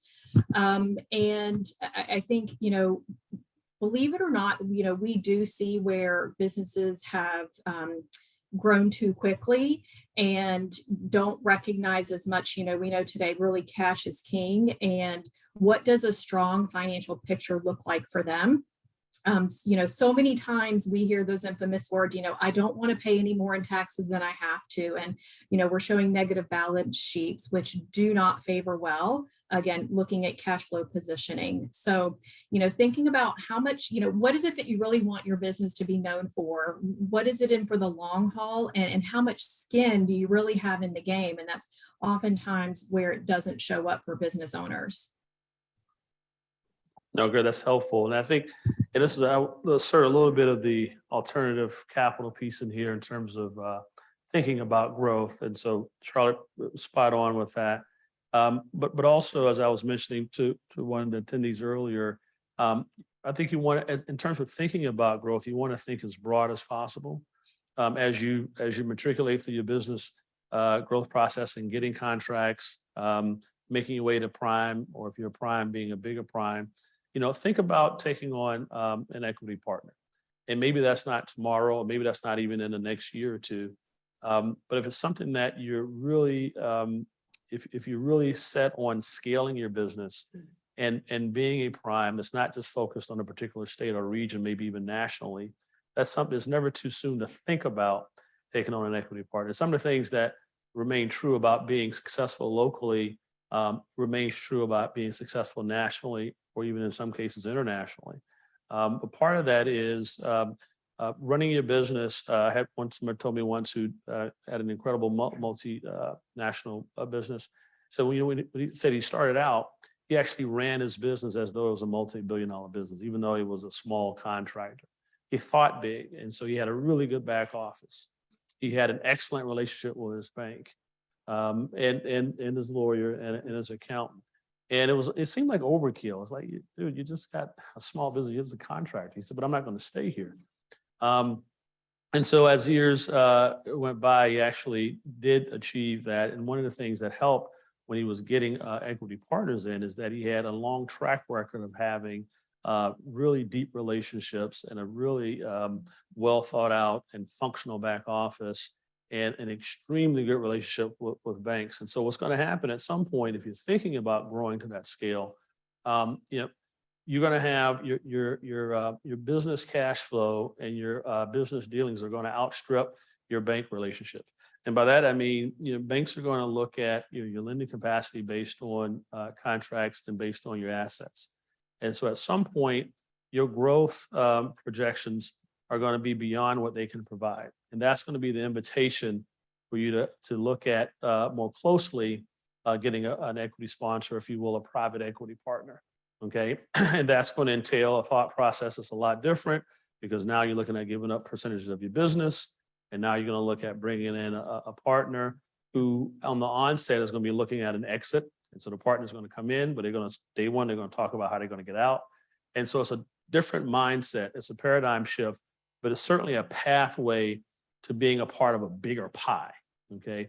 Again, if that's what you want. There are some folks who say, that's not really for me. I just want to be big in North Carolina. I want to be big in the South Atlantic region. And that's fine. But I'm saying, I think there's nothing wrong with thinking about that. And you may come to that conclusion that you want to stay, a big fish in a small pond, if you will, and do well where you are. But if you go through that process and you think, hey, private equity is for me, setting those processes in place now will certainly set you up for success later. So this is something to think about. Actually, I want to get some mistakes from you guys. Any mistakes that folks are making that, that you had mentioned so far? I just want to make sure we cover the mistakes aspect first.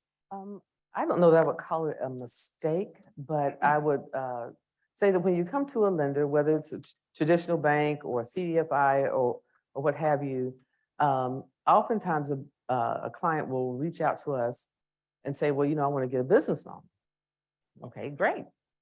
Well, how much do you need and what do you need it for? And they don't have answers to either one of those questions. So it's like, okay, well, how do you know you need one? If you don't know your number, always know your number, and then know exactly what you want it for, because a lender, we don't mind, we want to lend to you. We want the money to go out the door, but we also want to know it's going to come back eventually so that we can lend to somebody else. So we need to be very confident that you know what you're going to do with the money and how much you need. So take away, know your number. Absolutely. Ed, talking about growth, what do people don't do well? So, one of the things that I'll add to the conversation is that I think oftentimes a lot of business owners are weary about taking on debt. And, the thing that I will say is, we've been taught in terms of, how we run our personal households, that we want to be debt free and you don't want to be in debt and that sort of thing. But when it comes to your business, getting into debt, but smart debt, is what's going to help you grow and what's going to help you scale. And that's ultimately is going to what's going to allow you to get to that place that Samuel was just talking about, where you get to that place where, okay, now the banks can't necessarily give you anymore because you're kind of maxed out. Now you're ready to take on that private equity piece. But, again, just don't be afraid to take on loans, but you just have to be smart in terms of, what you do with that debt. Quick example, people will often come to us and get lines of credit. Well, that line of credit, those are for very short-term needs. So when you go out and put something on that line of credit, you need to pay that line of credit right back down as soon as those funds are coming back in. Otherwise, what's going to happen is you're going to max that line of credit out. The end of a year is going to come, because keep in mind, typically most lenders only put lines of credit in place for a year. And then at the end of that year, we want to see updated financials so that they can be renewed. Well, if we get to that end of the year and you've kept that line of credit maxed out, not only do you no longer have the ability to use it, but now we're going to look at you like, hey, is this a good risk? Because they didn't pay this line of credit back down. So the last thing that I'll leave you with, it was said a moment ago that cash is king, but remember, credit is power. So. Absolutely, that's a good one. Thanks, Ed. Let's jump right into the CDFI world. And so, Roberta, you mentioned that you run a CDFI, right? And so, help us understand what is a CDFI, how does it function, and why should business owners explore that option versus traditional banking? Okay, I'm going to put a long history in a couple of sentences. So CDFI, which is a community development financial institution, was actually created, believe it or not, out of the banking industry. And this was like back in the late 80s, let me just, I always preface before I say this, that banks are our strong partners and strong allies. So this is not a slight on banks at all.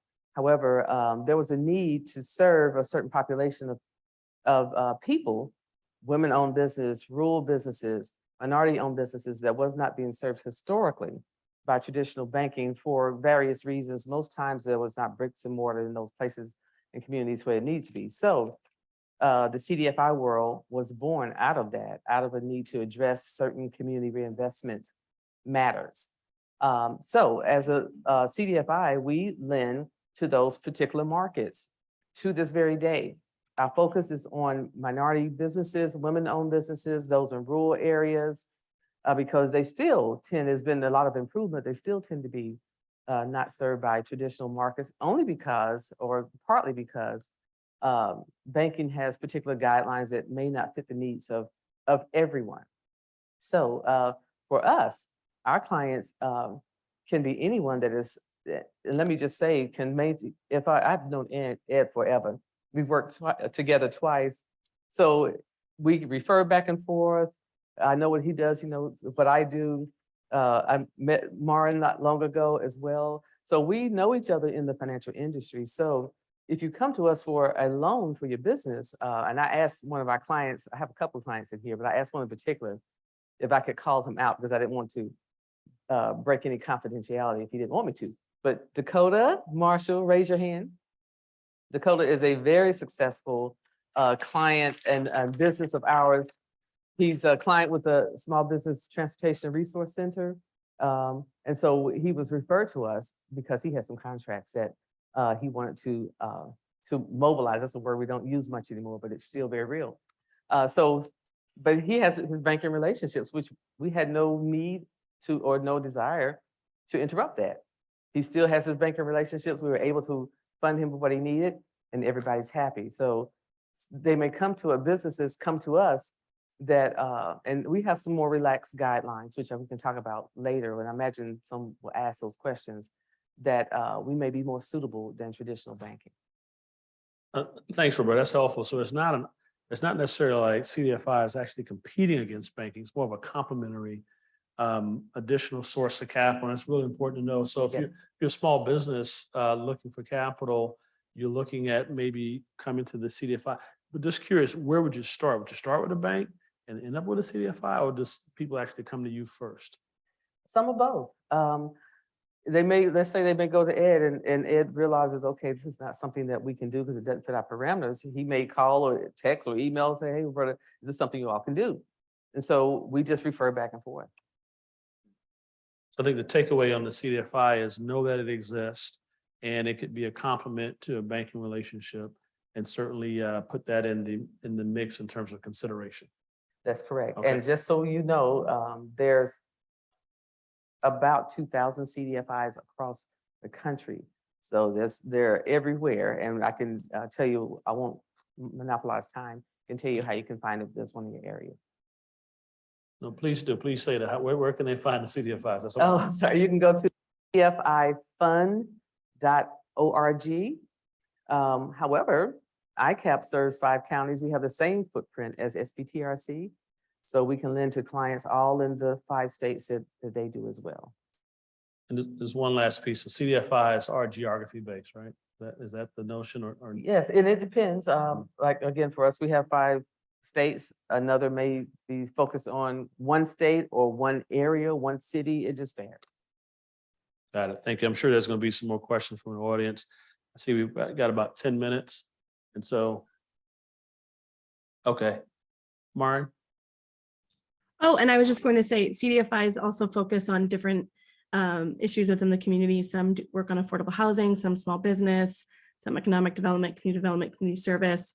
There can be different expertises that each of these CDFIs have, along with each geographic kind of parameter as well. Great. So do we want to go with questions to the audience now in 10 minutes? I still have some more here, but want to be fair to the audience.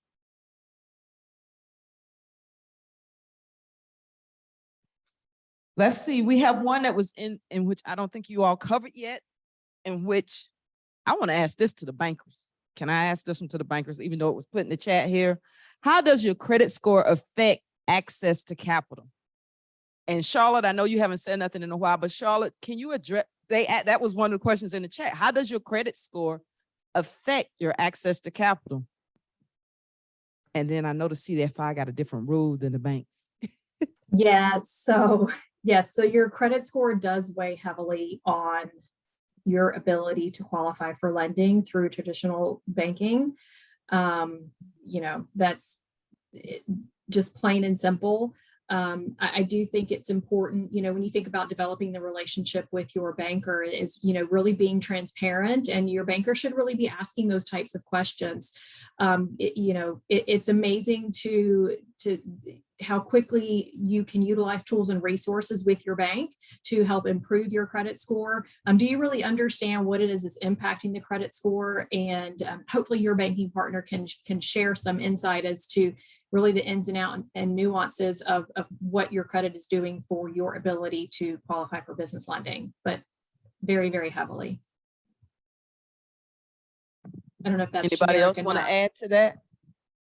From the CDFI standpoint, or Ed, anybody want to add to that? Well, I'll just say, just to piggyback on from the bank standpoint, just remember that your credit score is a character reference, you know, for the bank. And, you know, what I always recommend doing is just getting ahead, you know, pull your credit score. Don't be afraid of your credit score. Find out what's out there, what's on it, you know, what's driving you down. If you have some things that you can put some payment plans in place so that you can raise that credit score up. You know, just go ahead and do those things on the front end so that you don't find yourself bumping your head against a wall. I've seen lots of times, you know, Sam asked the question, you know, do people oftentimes go to banks first, or do they go to CDFIs first? Well, during my time of working at a CDFI, I noticed that a lot of people would go from bank to bank to bank to bank to bank, getting denied time and time again, but it's only because they didn't have the knowledge that, you know, lending again is, as it's already been mentioned, lending is not one size fits all. So, you know, understand the individual situation for you, whether it's your credit score, whether it's your business's life cycle, how long you've been in business, and, you know, understand the best lender for you based on your individual circumstances. Go ahead, Sam. Great. Anybody got a question out here? And here, you want me to go ahead and take 2 here. I'm gonna go right here, and I'm gonna come to you, young lady. I just had a quick question. So I understand, you know, the credit score. I kind of look at it as a game sometimes. You know, you just got to pay stuff down so your credit score will be a certain amount. It doesn't, it's not necessarily indicative of your profile, of your score is what I'm saying. But my question is, as far as you don't want to pay but so much in taxes. So is there do you have a blueprint, not a blueprint, but do you have suggestions as far as how much you do need to show as a profit? I understand you were saying the balance sheet needed to be a positive cash flow, but is it a certain amount that we need to show as a profit on the taxes? So the amount that you need to show in profit on your taxes is really going to be directly related to the amount of overheads you have. Because at the end of the day, we're looking to see how much disposable income that you have. You know, so if you come to me and want to borrow $500,000 and, you know, I'm going to look to see, okay, how much disposable income do you have to service this $500,000 in debt, as well as what you already have existing? One other point that I want to make really quick, and I'll pass it along, is that with a question like yours, that's when having that tax professional on your team becomes very important, because a tax professional can show all of the income that you've made, but they have ways that they can reduce the amount of your tax liabilities down. They can write off things that you purchased. You know, so again, that's when having that person on your team becomes very important, because at a bank, we're going to be able to look and say, okay, well, they took off X number of dollars for amortization. They took off X number of dollars for interest expense. And we're going to add that back, because we're going to look at your earnings before interest, taxes, depreciation, and amortization, which we call EBITDA. And that gives us a true indication of how much money you have to service debt. So. Okay, we have a question here in the front. Hello, my name is Mi Chung, and I'm a North Carolina highway contractor. My question is for the members who are representing CDFIs and opportunity zones. In various opportunity zones in our state, where we have high unemployment and low income individuals, what kind of programs, do you have any special programs for financing businesses in that area? And do you use the hiring rates of local low-income individuals as a performance measure? So I can answer for CDFI, we don't discern whether a business is in the opportunity zone or not. However, there are some of our partners that do focus on lending to businesses in particular now, and then the SBA also has a designation for those businesses that might be in a opportunity zone as well. So for us, our lending is focused solely on, and someone mentioned affordable housing earlier, we do that as well, but for today, we're talking about small business.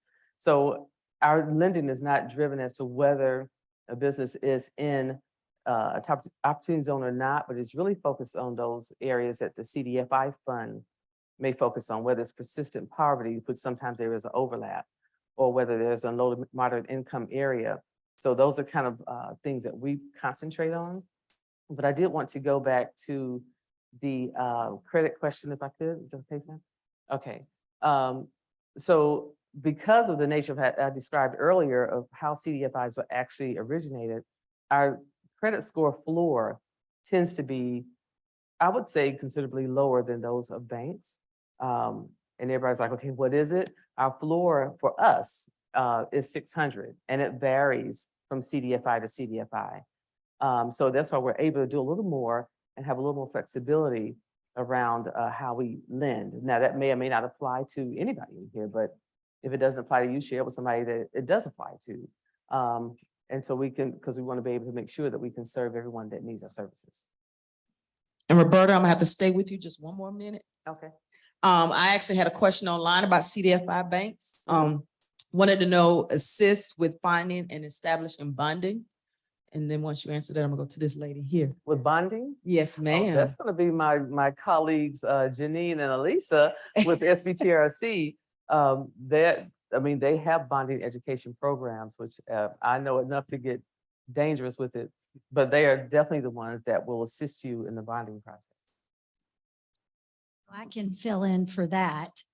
So I wanted to kind of add to everything y'all said about getting your banking in order and funding your business. So the bonding industry follows pretty much all of those criteria as well. And I wanted to kind of make comment to you. So there's really for bonding purposes. So once you fund your business and you get your cash is king, you get your working capital and your equity positions in place, then you can manipulate your, the bottom line is always the EBITDA. And the revenue side is really shouldn't be your focus. I mean, as you're growing it, it is important, but you can manipulate depending on the structure of your business, S Corp, you can manipulate with your tax accountant on how much you bring to the bottom line, but keeping your business with your cash, working capital and equity position into support of running your business is how you should look at it. Just one other question I wanted to get, if I could. Okay, go ahead. Just to Charlotte, I think it's important. It's rudimentary, but it's actually, again, fundamental to success. Could you please just kind of talk about the loan application process? Just some tips of the trade, if you will, some do's and don'ts as folks are just literally just starting out, filling out a loan application. Yeah, so as far as the loan application process goes, I think again, as proactive as you can be versus having to be reactive, really developing that relationship with your CPA, your accountant, as well as your banker is going to be really critical. Is again, not just a banker, but really a relationship manager, understanding what the goals are, the transparency of how we're going to get there. We do in advance really do a cash flow analysis to determine whether or not it makes sense. So, the process is, and, we find, how up to date are your business tax returns, your personal tax returns, how quickly can we get your interim statements to provide, cash flow year to date versus where we were last year? And does the trend of the business make sense from a lending perspective? Great. Any other questions online? I know we couldn't close to our time. I actually had a couple here. One of the ones was about the difference between business plan and growth plan. And then the last one I will close out with was asking about invoice financing for public construction programs for MWBEs. Those were like the last couple questions. I'll jump in and take one thing that I'd like to add to the first question that you asked about the difference between a business plan and a growth plan. For me, I always tell people that they shouldn't be two different things. They should honestly be one and the same. I know oftentimes, you get ready, you go and you get ready to apply for a loan. So you put together a business plan because that's what's being asked of you. And then once you get that loan, you take that business plan, you just throw it back up on the shelf and forget all about it. I think that your business plan, I like to actually call it a strategic plan. And I feel that it should be a living, breathing document that you are continuously updating. Just like we live in a society or a world where things are ever changing, you have to be able to pivot with your business. And the thing that I like, when you look at a business plan and look at it as a strategic plan, it lets you know where you've been, where you're at, and where you're going. And 9 times out of 10, that target of where you're going is going to continuously be moving. So I would just say, think of those two things as one and the same. Again, make it a living, breathing document that you are continuously updating and, just being mindful of how your market is changing and what you're doing to pivot your business so that you can remain in a place where you're relevant. I would kind of add on to that. We often use these two words simultaneously or interchangeably, and they're not the same. But we say grow and scale, we think of that as the same thing, but it's not. I mean, growing can be, okay, I've added 2 employees. That's great. Your business is growing. Scaling is like, I produce 1,000 widgets, but I'm going to move my business and expand it to 5,000 widgets a day. That's a scale.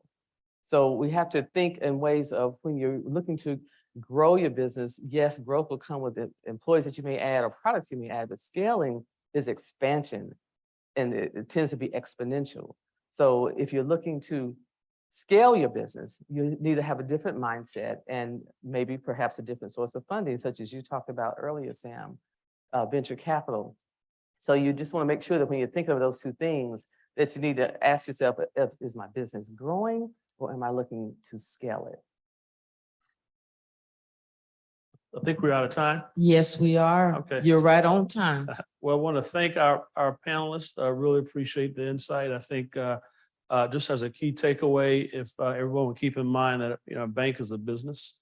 And so they're trying to make money the same way you are. And so as much as you can partner with them and have your docs in order, it makes the relationship a lot more meaningful. I love the big four: banker, accountant, insurance, and a lawyer is what you need to make certain you have close relationships with. And as you grow and as you think about scaling, think big, think broad. You can always eliminate and adjust, but start thinking early, particularly if you're open to the idea of having an equity partner. So just in terms of a couple of housekeeping, we are moving to concurrent sessions at 1:30. That's going to be technical assistance providers for small business. It's going to be in the Oak Ridge room. And then a conversation with the primes is going to be in the auditorium. So if you would please join me in thanking our panelists.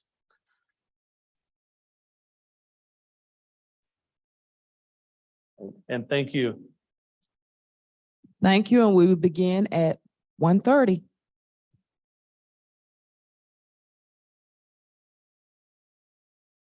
We get ready, if you all can make your way in for a conversation with the primes, and I'm gonna turn it over to Rocio Gonzalez to get us started.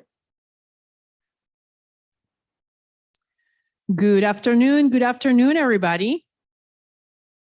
Thank you. I know that we had lunch not a while ago. But yeah, thank you so much for coming to the last session that we have. Right after this, we're going to have our Business Expo. I would like to remind you that once you go into the Cvent app, you'll be able to see each and every panelist biography, and you'll be able to see their contacts. So please look at Cvent. Also, there you can give us a little bit of your opinions and complete surveys or any questions that you may have. We would encourage you to use Cvent.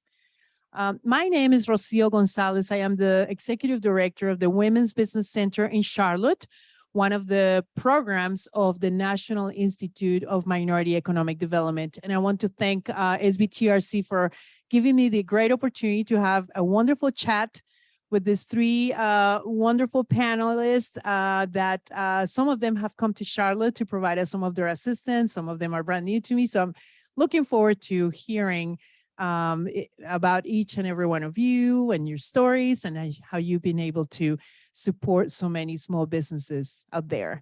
So I am going to start by introducing Denise Barnes. She is the Regional Diversity Manager for LeChase Construction Southeast Region.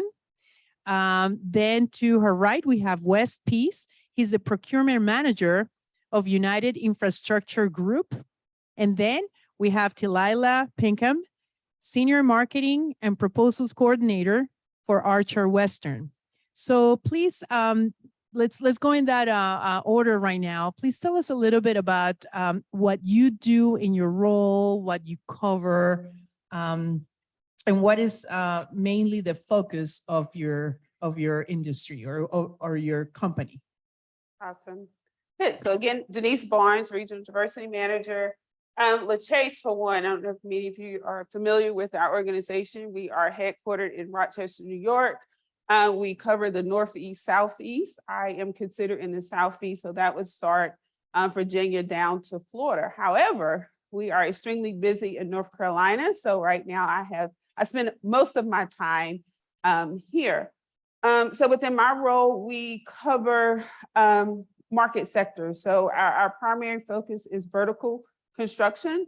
We higher education, commercial, multifamily, life sciences, and healthcare.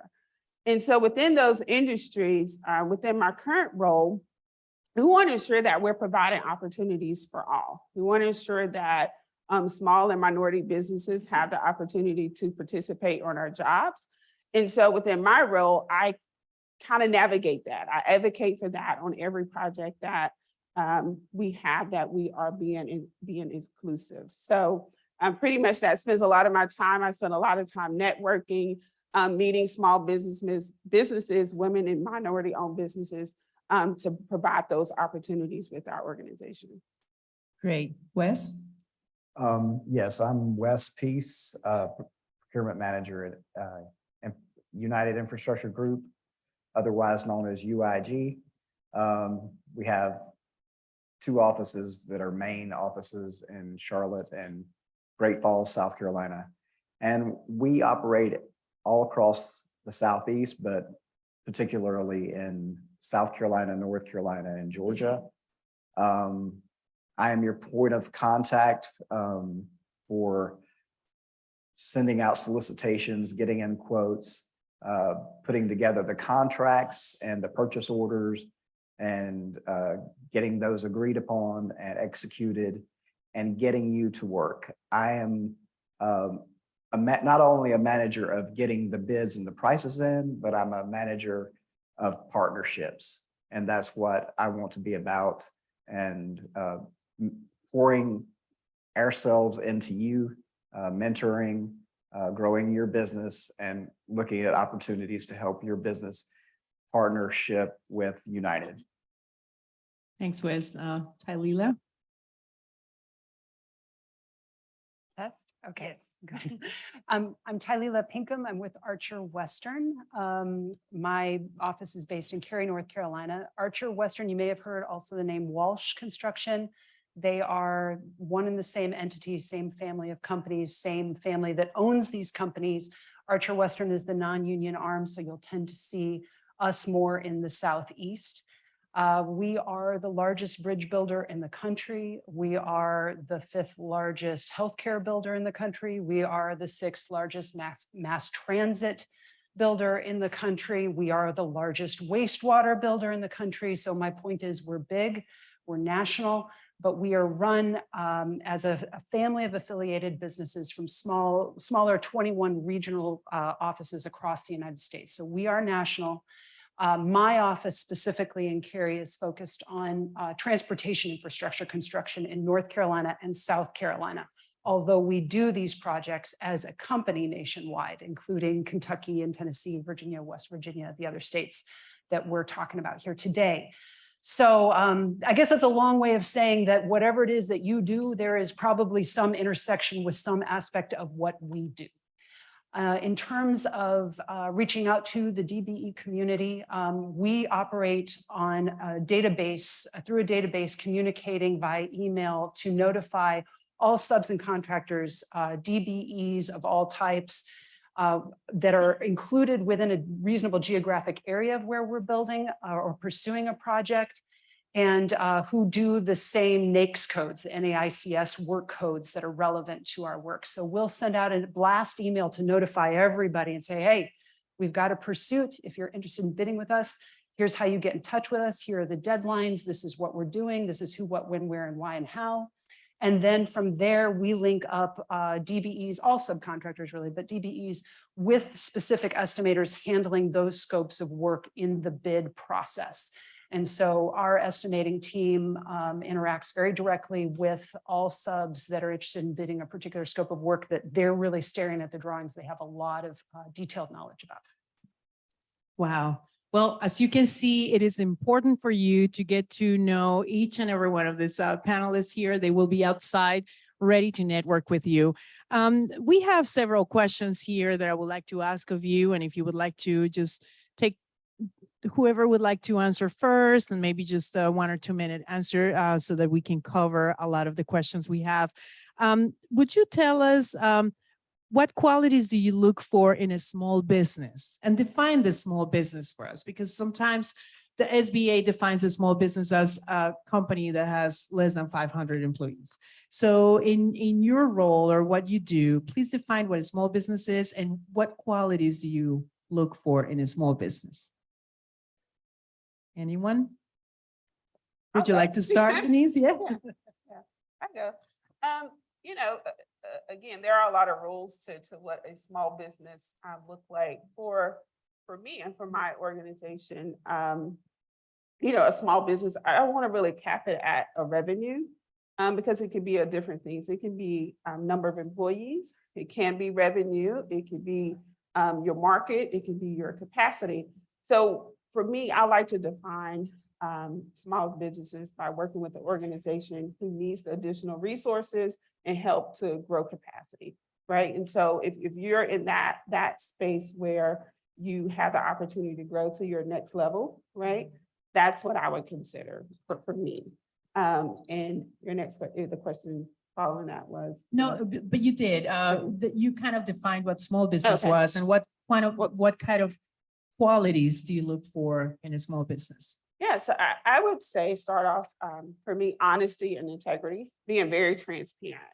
Sometimes we want to really sell ourselves to be the person to get the work, right? But I respect the honesty or transparency of where you are at that given time, because that gives me the opportunity to help you and really evaluate the needs to help you grow. So I would say the quality of really knowing your business, knowing where you are, and being honest and transparent about where you want to go. Thanks. Wes, Talila, who would like to go? Wes, go ahead. Well, being in the industry 18 years and being a point of contact for small businesses and DBEs as a procurement manager and the infrastructure, construction, roadway, bridge field, basically one of the main characteristics that I look for in a small business is consistency.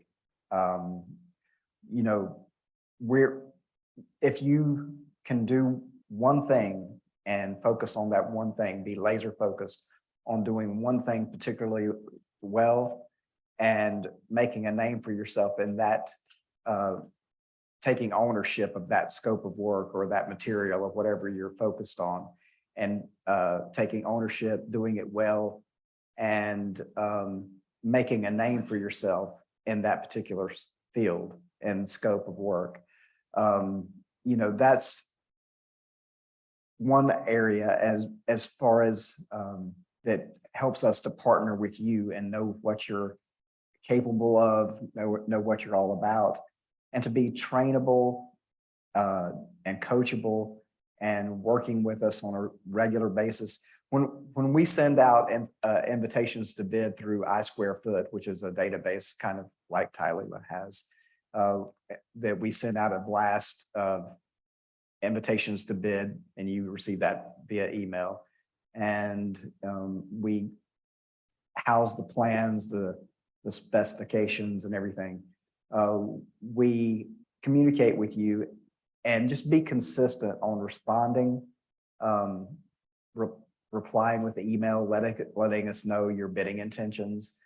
Try to quote, if it's a scope of work that you can quote within your geographic area, quote those consistently. Don't give up because we bid on a lot of work throughout the Carolinas, and we have partners and DBEs and subcontractors that we work with. But the more you partner with us and the more that you bid with us, the more chances of you getting work with us is going to happen eventually, because there's so much work out there, especially with the infrastructure bill that's going on and the extra funding.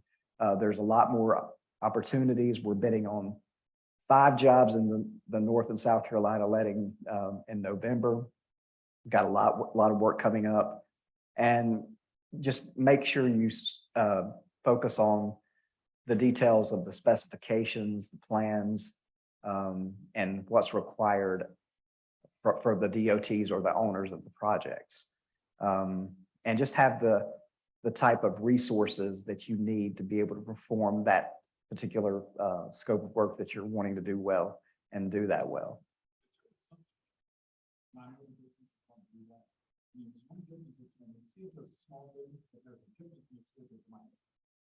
As a people of color or a woman, when we walk into those homes, it's like they see us in a different light, as if we want to be a liability more so than an asset.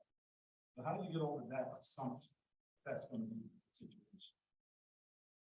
Because what I hear is not the same that they think of the majority of white contractors that walk in that room. Assume that they know, how do you get past that? Did you see us? Did you see the other? Well, quite frankly, we come to the each approach, each opportunity as a blank slate, coming into the invitations to bid and the partnerships. We just have to get to know the individual company and the individual people that we're bidding with, and developing relationships. Is about partnerships with us. I don't have any preconceived. I'm sorry, we're going to have a question and answer time, and we have several questions here, and perhaps with some of these questions, we'll be able to uncover more information in response to these answers. And that's also assuming that the three panelists right here, that their companies behave that way. And that's one of the reasons why they're here, because they want to reach out to minority-owned businesses. They want to be present here so that you are able to contact them and you can build the relationships with them. Sometimes there's an assumption of you can or you cannot, and this is what building the relationship is all about, so that you can, as a small business, minority-owned business, regardless of what minority, you can show your capacity. And that leads me to the next question. Unless you would like to define what are the qualities that you're looking for in a small business? Sure, just very briefly, I want to echo everything that Denise and Wes just said. I think that that's very relevant and consistent with us as well. I'll just add this one administrative tip. Oftentimes, Wes and I both work in transportation infrastructure, often for departments of transportation, state departments of transportation, sometimes municipalities, but often dealing with federal money. That means the DBE designation, getting certified, pre-qualified within your states is key.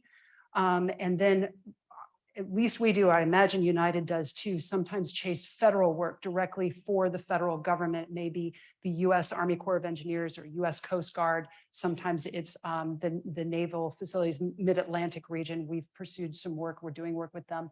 That gets into the SBE designation, and that's a different kind of paperwork. So just in general, my advice for everybody is, if you want to do state work, look at the DBE designations for the state or states within which you wish to be working, and get that paperwork squared away so that you are on the state lists. Your name is out there, it's official. If you're interested in federal projects, look into the SBE designations, and that gets into hub zone and service disabled veteran designations. From a contractor's perspective, it's we don't have a problem meeting those DBE goals most of the time on state projects. You get into federal work, if you are service disabled, if you are hub zone, those contracts can really be at a premium. So if you think you might qualify for that, pursue those designations and get official, so that when you go to approach a contractor, you've got that documentation in hand. So that's the only thing I would add. Thank you. Thank you. And this is a great segue, because you're talking about transparency and consistency and in knowing where your space is by understanding your capacity. You know, what is the certification that is required? Do I have all of this complete? So in regards to the capability statement, it's pretty much kind of like a requirement. What can you as a small business owner do for us? And are you capable of finishing this contract that we have, this opportunity we have right now? But at some point people say, well, I'm not sure I have enough information, or sometimes they provide a huge big book and it's too much information. So the question is, when it comes to the capability statement, what is too much information and what is not enough information? Could you give us kind of like a little bit of insight into that? Any tricks of the trade? From our standpoint, knowing what your NAICS, the NAICS code that you do work in, I mean, literally the number and maybe a brief description of what it is. If we get a list of that, I can go right into our database and type those codes right in. And that is what we use to capture you as a small business or DBE when we go to send our email notifications. So that's the main thing. It's also very helpful if we can talk to you on the phone. And at my office, we've got a booth out there. I've got tons of business cards. Everybody can give me a call. If I can spend 10 to 12 minutes on the phone with you, we can go in real time. I can get you entered in our database, and then I can add some additional notes. If you're a trucking hauling company, how many trucks you have, where you're geographically located, I can zero in and target exactly the radius around your home base that you want to work in or that you're available to work in. This is very helpful information too. Thank you. Any additional information that you would like to provide, Wes? Like when you're deciding what is too much information or not enough information, how do you gauge that when you're looking into providing contracts to small businesses? Just reiterating what Tylee spoke about, making sure that you communicate the scopes of work, the next codes that you specialize in, and the geographic area that you're working within, and to make sure that we have your estimators contact information, those who handle your accounting or the contract information when we're signing and executing a contract, just the points of contact that we need for your business, and to make sure that when we're communicating, we're understanding what you're wanting to partner with us in, and how we can best partner together. Yeah, being very clear and concise, Denise. Just from my perspective, again, my area is a little different, being vertical, but I would also like to add, really displaying what your qualifications are, your market. I meet a lot of firms where they say, hey, I'll work anywhere, right? And so we really want to be specific and identify your market areas. Also your sweet spot. A lot of times in capability statements or information you provide, you will provide projects you worked on, but not necessarily providing the amount. So really understanding your sweet spot for your organization. It's okay to work in a range from 100,000 to 500,000. Own it, right? Own it.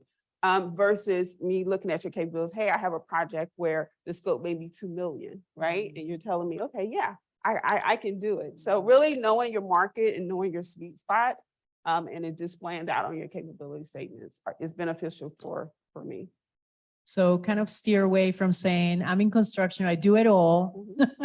I've done Right? these jobs. It could have been a Yes. $5,000 job, which is great, right? Did you see their body language when I said I can do it all? It's like, no, give me a code, Yeah. give me a price, narrow it down so that we can really provide you the contract that will make your business successful. Right.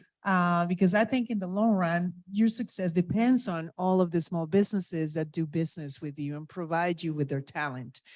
In regards to the low barriers of entry, I know that we heard these words this morning from the federal government, the state, the local, everybody's talking about the low barriers of entry. To be honest with you, when I heard these low barriers of entry, I said, ooh, what's the barrier to enter? I was like, no, it's actually backwards. There are some industries that do not require that much investment to get them started.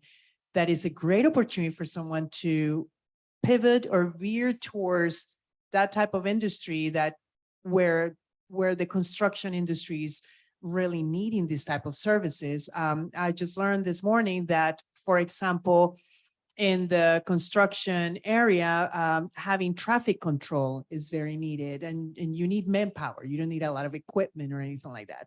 So could each and every one of you tell me from your business, what are the low barriers of entry that you could mention that perhaps this will be the aha moment for some of these small businesses here and say, wow, I could get into this field, or I can pivot my company to provide this type of service?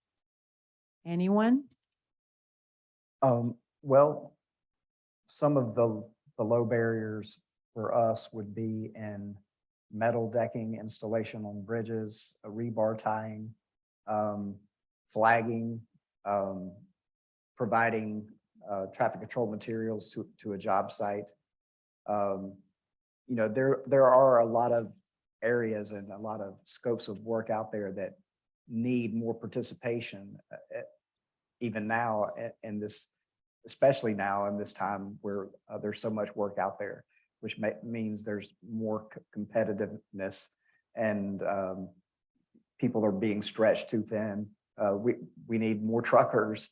We need quality concrete flat work subcontractors. And, you know, there's a lot of scopes of work that are low barrier, but then there's some scopes of work like milling and pavement marking where you need a lot of money to start in those types of field because of the equipment and the machinery that you need. But from surveying and if you have some background in engineering and you can do some surveying or material testing or whatever, you know, we're open to partnering with you and even getting our safety folks involved when there's training and mentoring needed for flagging training or whatever. But we definitely have a lot of scopes of work and availability to get you on board and partner with us. Talila, would you tell us so that we can stay with the transportation industry and then we can go with you, Denise? Sure, I think a lot of that's going to be relevant. I don't have a ton to add, except just as an aside, we recently heard from a trucker in the Columbia area in South Carolina, and he's in touch with me, I would say, about every 4 to 6 months. I know him by his first name. You know, he knows me by my first name, but he's too polite to call me that, you know. And he called me most recently, said, oh, I wanted to update you. I've gone from having a couple of trucks available in the greater Columbia area, but I've partnered in a joint venture with several other trucking companies. And now we have 8 trucks available in the area. This is super helpful information. That capacity has increased 4 times, you know, with this partnership. So that is something that we would also want to know about. And it may be, you know, I'm in the market, but I'm a small player. By partnering with others and within a reasonable geographic area, you might be able to bolster your capacity as well. Very little investment. That's great. Denise? Yeah. Yeah. Kind of similar, but I would say for us providing resources, right, opportunities on the vertical side, MEP is a big, I would say, scope packages that we find a lot of times that it's hard to enter into those markets. And so for me and my organization, we have really put a strong focus on second tier participation, right? Allowing our first tier subcontractors to provide those opportunities so that second tier can participate. I know we're talking about transportation. To give you an example, my site contractors, site packages, a lot of time it's a lot, right? And so passing down those requirements and the responsibility to them to say, hey, I personally can't hire 20 truckers, but you can. I need you to participate. I would need to introduce you to these truckers to provide these opportunities. That's their entryway into working on these larger projects for us. Same thing with the MEP, mechanical, electrical, and plumbing. We break down the packages, allow a scope within that so that a smaller plumber company can have an opportunity. We have to provide these opportunities instead of a lot of times just soliciting, say, hey, we have a project, this is what it is. Those packages are large. So we have to really hone in on how can we provide measurable opportunities for small and MWBE firms to participate on these larger jobs. So that would be one. Thank you. I would like to stay with that same topic of what are different points of entries, not at the tier 1, but kind of like the subcontractor level? If a company is looking to diversify, what advice would you give them? If they're thinking about diversifying, what advice would you give them? I think someone else mentioned, really initially knowing your scope, right? Knowing what you do best, knowing, owning what you're good at, right? And the qualities, and then doing your research and really getting information about how to expand, how to diversify. A lot of times we hear a lot of people say, hey, I'm interested in entering into the private sector. For us, we have public work, we have the private work. And so for my organization, I have really been an advocate about we need to provide opportunities on all that we do. I don't like kind of the public, the private, right?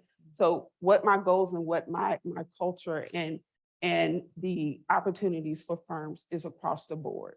And so I think we have to put that in mind when we're talking about firms who want to expand or they want to provide additional services, right? Really know that market. I tell people, you want to work with us, know the private industry, know the public industry.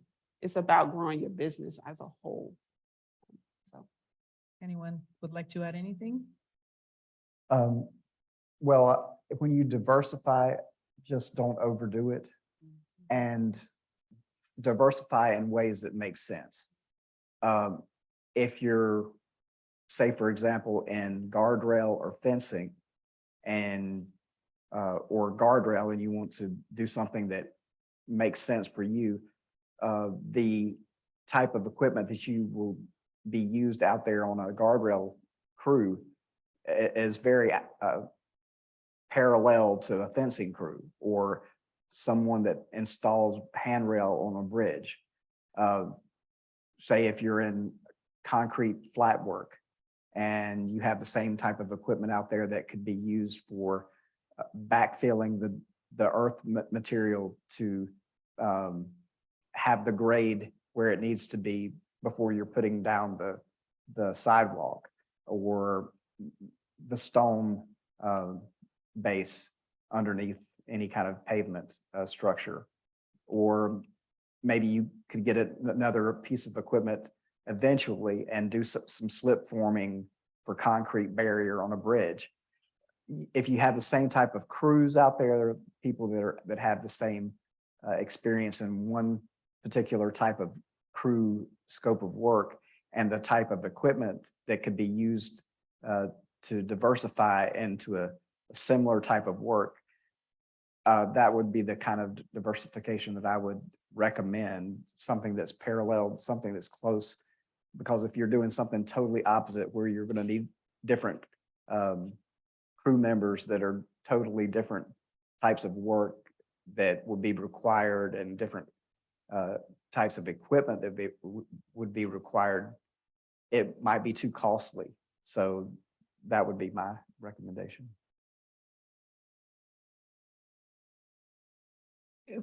If you would like to add something, that's fine. If not, we can move to the next I question. don't know that I have a whole lot to add to that.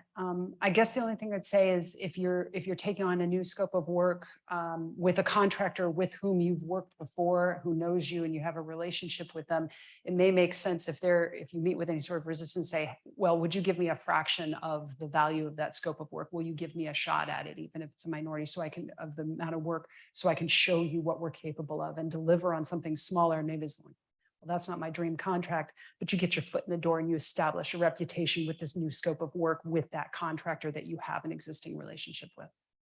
That's a great tip as well. Yeah, sometimes diversifying means that you have to start a brand new business because things are so different from what you're used to do and your expertise that it's just like a whole brand new feasibility study. Are you capable of doing this? So maybe they can diversify on clients. Add more clients to their list. Let's move to we've been kind of talking about what we can do. This question is a little bit moving the other side of the spectrum here. What pitfalls have you seen from companies that can lead them to go out of business? have you experienced these situations before? Wes, you just went like this right away. Tell us.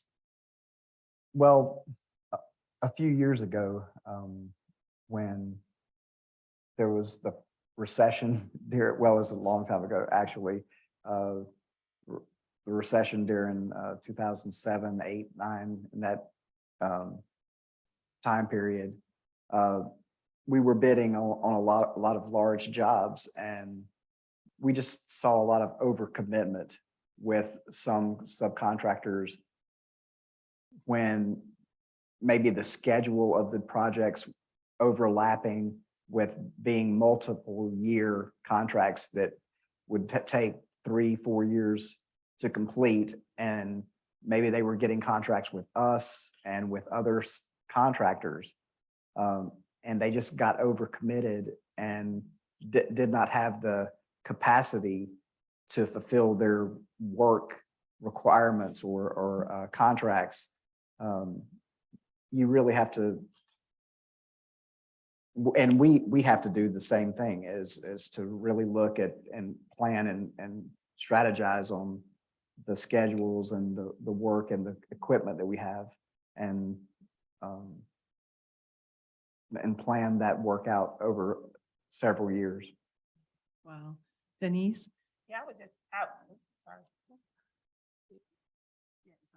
Oh, it's on? Okay. No, it's on. What's the button you're pressing? It just says mute. Okay, I think that's it. Oh, Yeah, just to add to that, I would say knowing how to say no, right? All work isn't good work.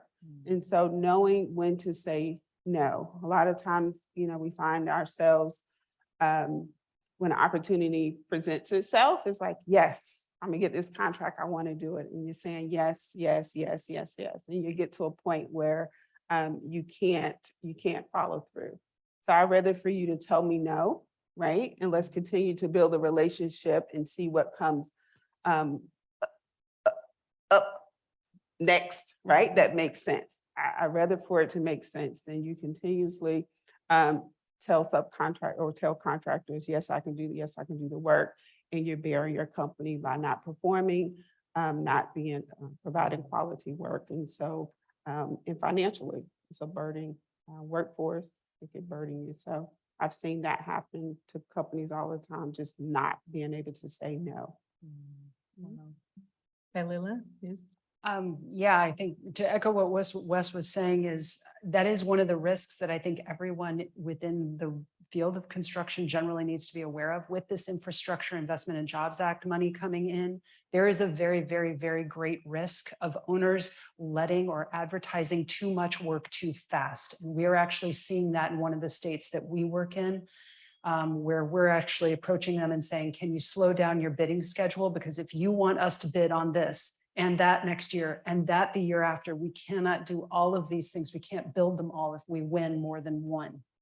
So general contractors, prime contractors are also at risk, as Wes said, of getting overextended. I think that there's a huge risk in the smaller business sector of the industry as well. So this is going to mean everybody's going to have to do something very difficult, and that's say no to money and have exercise some self-control and moderate. I think construction industry tends to be a lagging economic indicator. So if we hit a recession of some kind going into 2023, 2024, it could be another 3 or 4 years out beyond that as the projects, the money that's getting spent right now wrap up, and transportation especially tends to be slow. It takes us a while to come to the site, takes a long time to build some of these big projects. We could really see some pressures later on. So it's always feels like feast or famine. It feels like that from our angle too, but it's going to be very important as we get into, I think 2023 and 2024, as we're looking ahead at our schedule, are just big years, bewilderingly big years. I don't know how we're going to bid all this. We can't build it all. We won't win it all. And if we start winning a lot, we're going to have to back off. So keeping, when it's like, times are high, being conservative, and when times get tough, being aggressive and leaning in. I mean, always sort of countering those market forces, but it's something we've got to be aware of. Yes, we have to be aware of our cash flow and our capacity and our calendar, our manpower, all of those things are huge factors when accepting any type of contracts. I know that we're getting close to the time. Linda, can we continue with one more question of the panel and then Q&A or not? Okay, because we're close to our time. We're Yep. close to our time. Okay, I think this is one of the most important questions. Could you briefly tell me what contract opportunities for minority-owned businesses do you have available right now in each one of your companies? Let's start with Denise. So again, North Carolina, we have a lot going on in education, life sciences. Okay, what's life sciences? So Teach me this. yeah, so life sciences would be like your lab, say your Pfizer's and your Merck's, the pharmaceutical companies that's coming to the area. So we're building a lot of their facilities.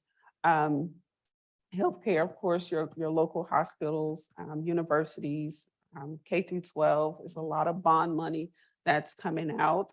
That's on the ballot this voting season. So you want to keep the building, vote yes to those bonds. But we do have those opportunities, and for me, getting pre-qualified with our organizations, connecting with myself, getting on our list to kind of see what's out there and see what's a good fit for you, is what my recommendation far is to working with our organization to actually see what we have. Again, I'm a big promoter again of the second tier. So don't get dismayed if you are, that second tier contractor that want the opportunity. Reach out to me and I can help you build those connections with those first tier subcontractors. Thank you, Wes. We have a lot of projects, especially with our JV partnerships going on here throughout the Carolinas and Georgia, but everything related to bridge and roadway, rebar tying, metal deck installation, flat work, milling, just trucking. There's so much, everything related to roadway. If I named everything under the sun, we need that. There's a lot of opportunities because as Tylila said, there's so much going on. There's so much bidding that a lot of the go-to subcontractors or folks that we have under so many contracts, we need so much more to come on board and partner with us. So, we do have a pre-qualification also with United. It's very simple. It's not too invasive or intrusive. Just sign up with us, west.peace@uig.net. Email me and we can get you signed up through I²Foot, our vendors list, and get you through our pre-quals and partner with a lot of opportunities to come. Yeah, that's all the scopes of work he just mentioned, clearing, grubbing, seeding, also asphalt. I know that's a little bit larger scale and scope, but those are some of the addition scopes that we look for. But yeah, there's just so much work all of a sudden. In terms of opportunities with Archer Western, Wes mentioned our two companies happen to be joint ventured on two pretty substantial pursuits in the state of South Carolina right now. Those we're looking to be shortlisted at the moment. Those are in the Charleston, and I know that's not one of the key states for this, but I'll just mention it to just put out there in case any of you are interested. Columbia area and Charleston area, those will be bidding if we are shortlisted, which we hope so. We'll be bidding in 2023 between July and December. Archer Western is looking at a very substantial project in Western North Carolina in the Asheville area that will be bidding, I believe, fall 2023. So we're in preparatory stages. We're often pursuing design build work that's a two-phase procurement. First, we have to go through a beauty contest as a prime contractor to get qualified to bid. That's why I'm speaking in tongues about, yeah, we need this, and it's not bidding until next year, but it's all part of our process. But 2023 will be huge for Archer Western, especially the latter half. So an excellent time to get in touch with us about your capacity if you're interested in working with us in the Carolinas is probably anywhere, I mean, now, immediately, certainly, and you can reach out to me. Again, I've got tons of business cards out there and my contact information will be available. But certainly coming into like March, April timeframe, a great time to update us about capacity because we're going to start hitting the ball rolling with preparing bids as designs come back from our chief engineers and that sort of thing on these projects. Thank you. And Linda, do we have any questions? Yeah, we have quite a couple here, and actually one of them, I wanted to go back to Denise on. One of them put in the chat here, the second tier and beyond. How do you, as a prime contractor, handle the escalation issues? How do they deal with that? Yeah, that's a big one across the board. You know, we do a lot of budget. So our estimating team is very knowledgeable and they stay abreast of escalation costs, the rising costs. And then we, in turn, we evaluate and we have those hard conversations with our clients, right? To know when we present this number, hey, it may not look like what your budget looks, but then we share that information with our subcontractors, right? We use our live subcontractor numbers to help us get our budgets. And so in doing that, we share information about cost, what we're seeing rising within different scopes. And so we get it and we understand, but we do trickle that information up to our clients. So it's very transparent from our subcontractors all the way up. And that actually rolls right into another one. And I know this probably goes to my NCDOT friends back there in the back, but someone also put in there about addressing about DBE fraud. They was actually saying something about they have 5 DBEs who started doing work for them, but not able to does not have the ability to complete it successfully. How do you go about dealing with that for considering DBE fraud, or how is that handled if you hire these DBEs and they're not able to do the work? And I know I'm looking at them back there in the back, they got their head down. So that was one of the conversations going on in the chat here. Does anybody want to address that? I would just add, you know, DBE Hub, any type of certification. It's our job as general contractors to try to help mitigate that. So through pre-qualifications, and a lot of times firms pre-qualify at the beginning of the project. But also within my role, I do assessment check-in. So just because you get the job and you're pre-qualified at the beginning of the job, during the duration of the job, we have check-in points to see, hey, how are you doing? What's going right? What's going wrong? Where we need to improve, right? We have those tough conversations. And so I think at that time, you kind of gauge to see if a firm is at capacity, if they're failing, and what can we do to help them, right? And so I think for me, that has kind of helped firms to kind of stay a little on track to say, okay, I'm at capacity. I'm not going to go work for such and such or take these other contracts. You really sometimes have to help them to evaluate where they are. And so that has helped me with my assessment points, having those check-in points to really, you know, help companies understand, look, you're at capacity, you're drowning. Like, what can we do? Take a halt. So that has kind of worked for me. Thank you. Hi. One more, and I think we're finished, right? Okay. Actually, just gonna respond to that statement, question, combo. So we work for NCDOT's Office of Civil Rights. I know you heard Deputy Secretary Pittman talk about that earlier today.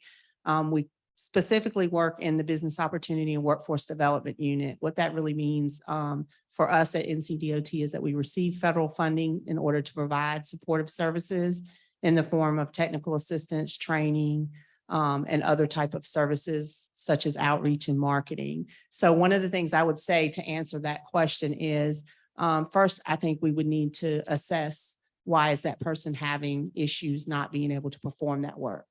We see a variety of things. Either it's they don't have the employees are not trained properly, or they don't have the experience themselves. So we have a variety of things that we could do. We have an on-the-job training program within the Office of Civil Rights. Within the BOW unit, we have a couple programs such as we have an MOA, which is a memorandum of agreement with NC State's ITRI LTAP program, which is their local technical assistance program, where we can actually provide certified firms. That's the key. I always say that certified firms, DBE specifically. In some cases, we have a little bit of money for SBE firms as well, but we can send those individuals to some of those LTAP classes, one of which is a flagger certification class. So we have a variety of opportunities. We have some consultants on staff that will do technical assistance, will come out for DBE firms again and be able to assess what the issue is and help kind of get back on track with whatever services that you need. So take advantage of that, but make sure you're DBE certified in order to be able to do that. All states receive money, and is my understanding, that federal money. So if you're not in North Carolina as your home state, check with your other states and see what supportive services they offer as well through their programs. I'm gonna let you close out, Rosie. Okay, thank you, Linda. Well, I hope all of you have enjoyed our chat with the Primes. Would you please help me thank the time and talent that they have spent with us? Thank you, Denise. Thank you, Wes. Thank you, Tylila. And remember to use Cvent. Let us know your thoughts about this event and all the different sessions that we have had. It's another great opportunity to write your questions there or to connect with one another. And now we would like to invite you to join us in the hall for networking at our Business Expo. Thank you very much.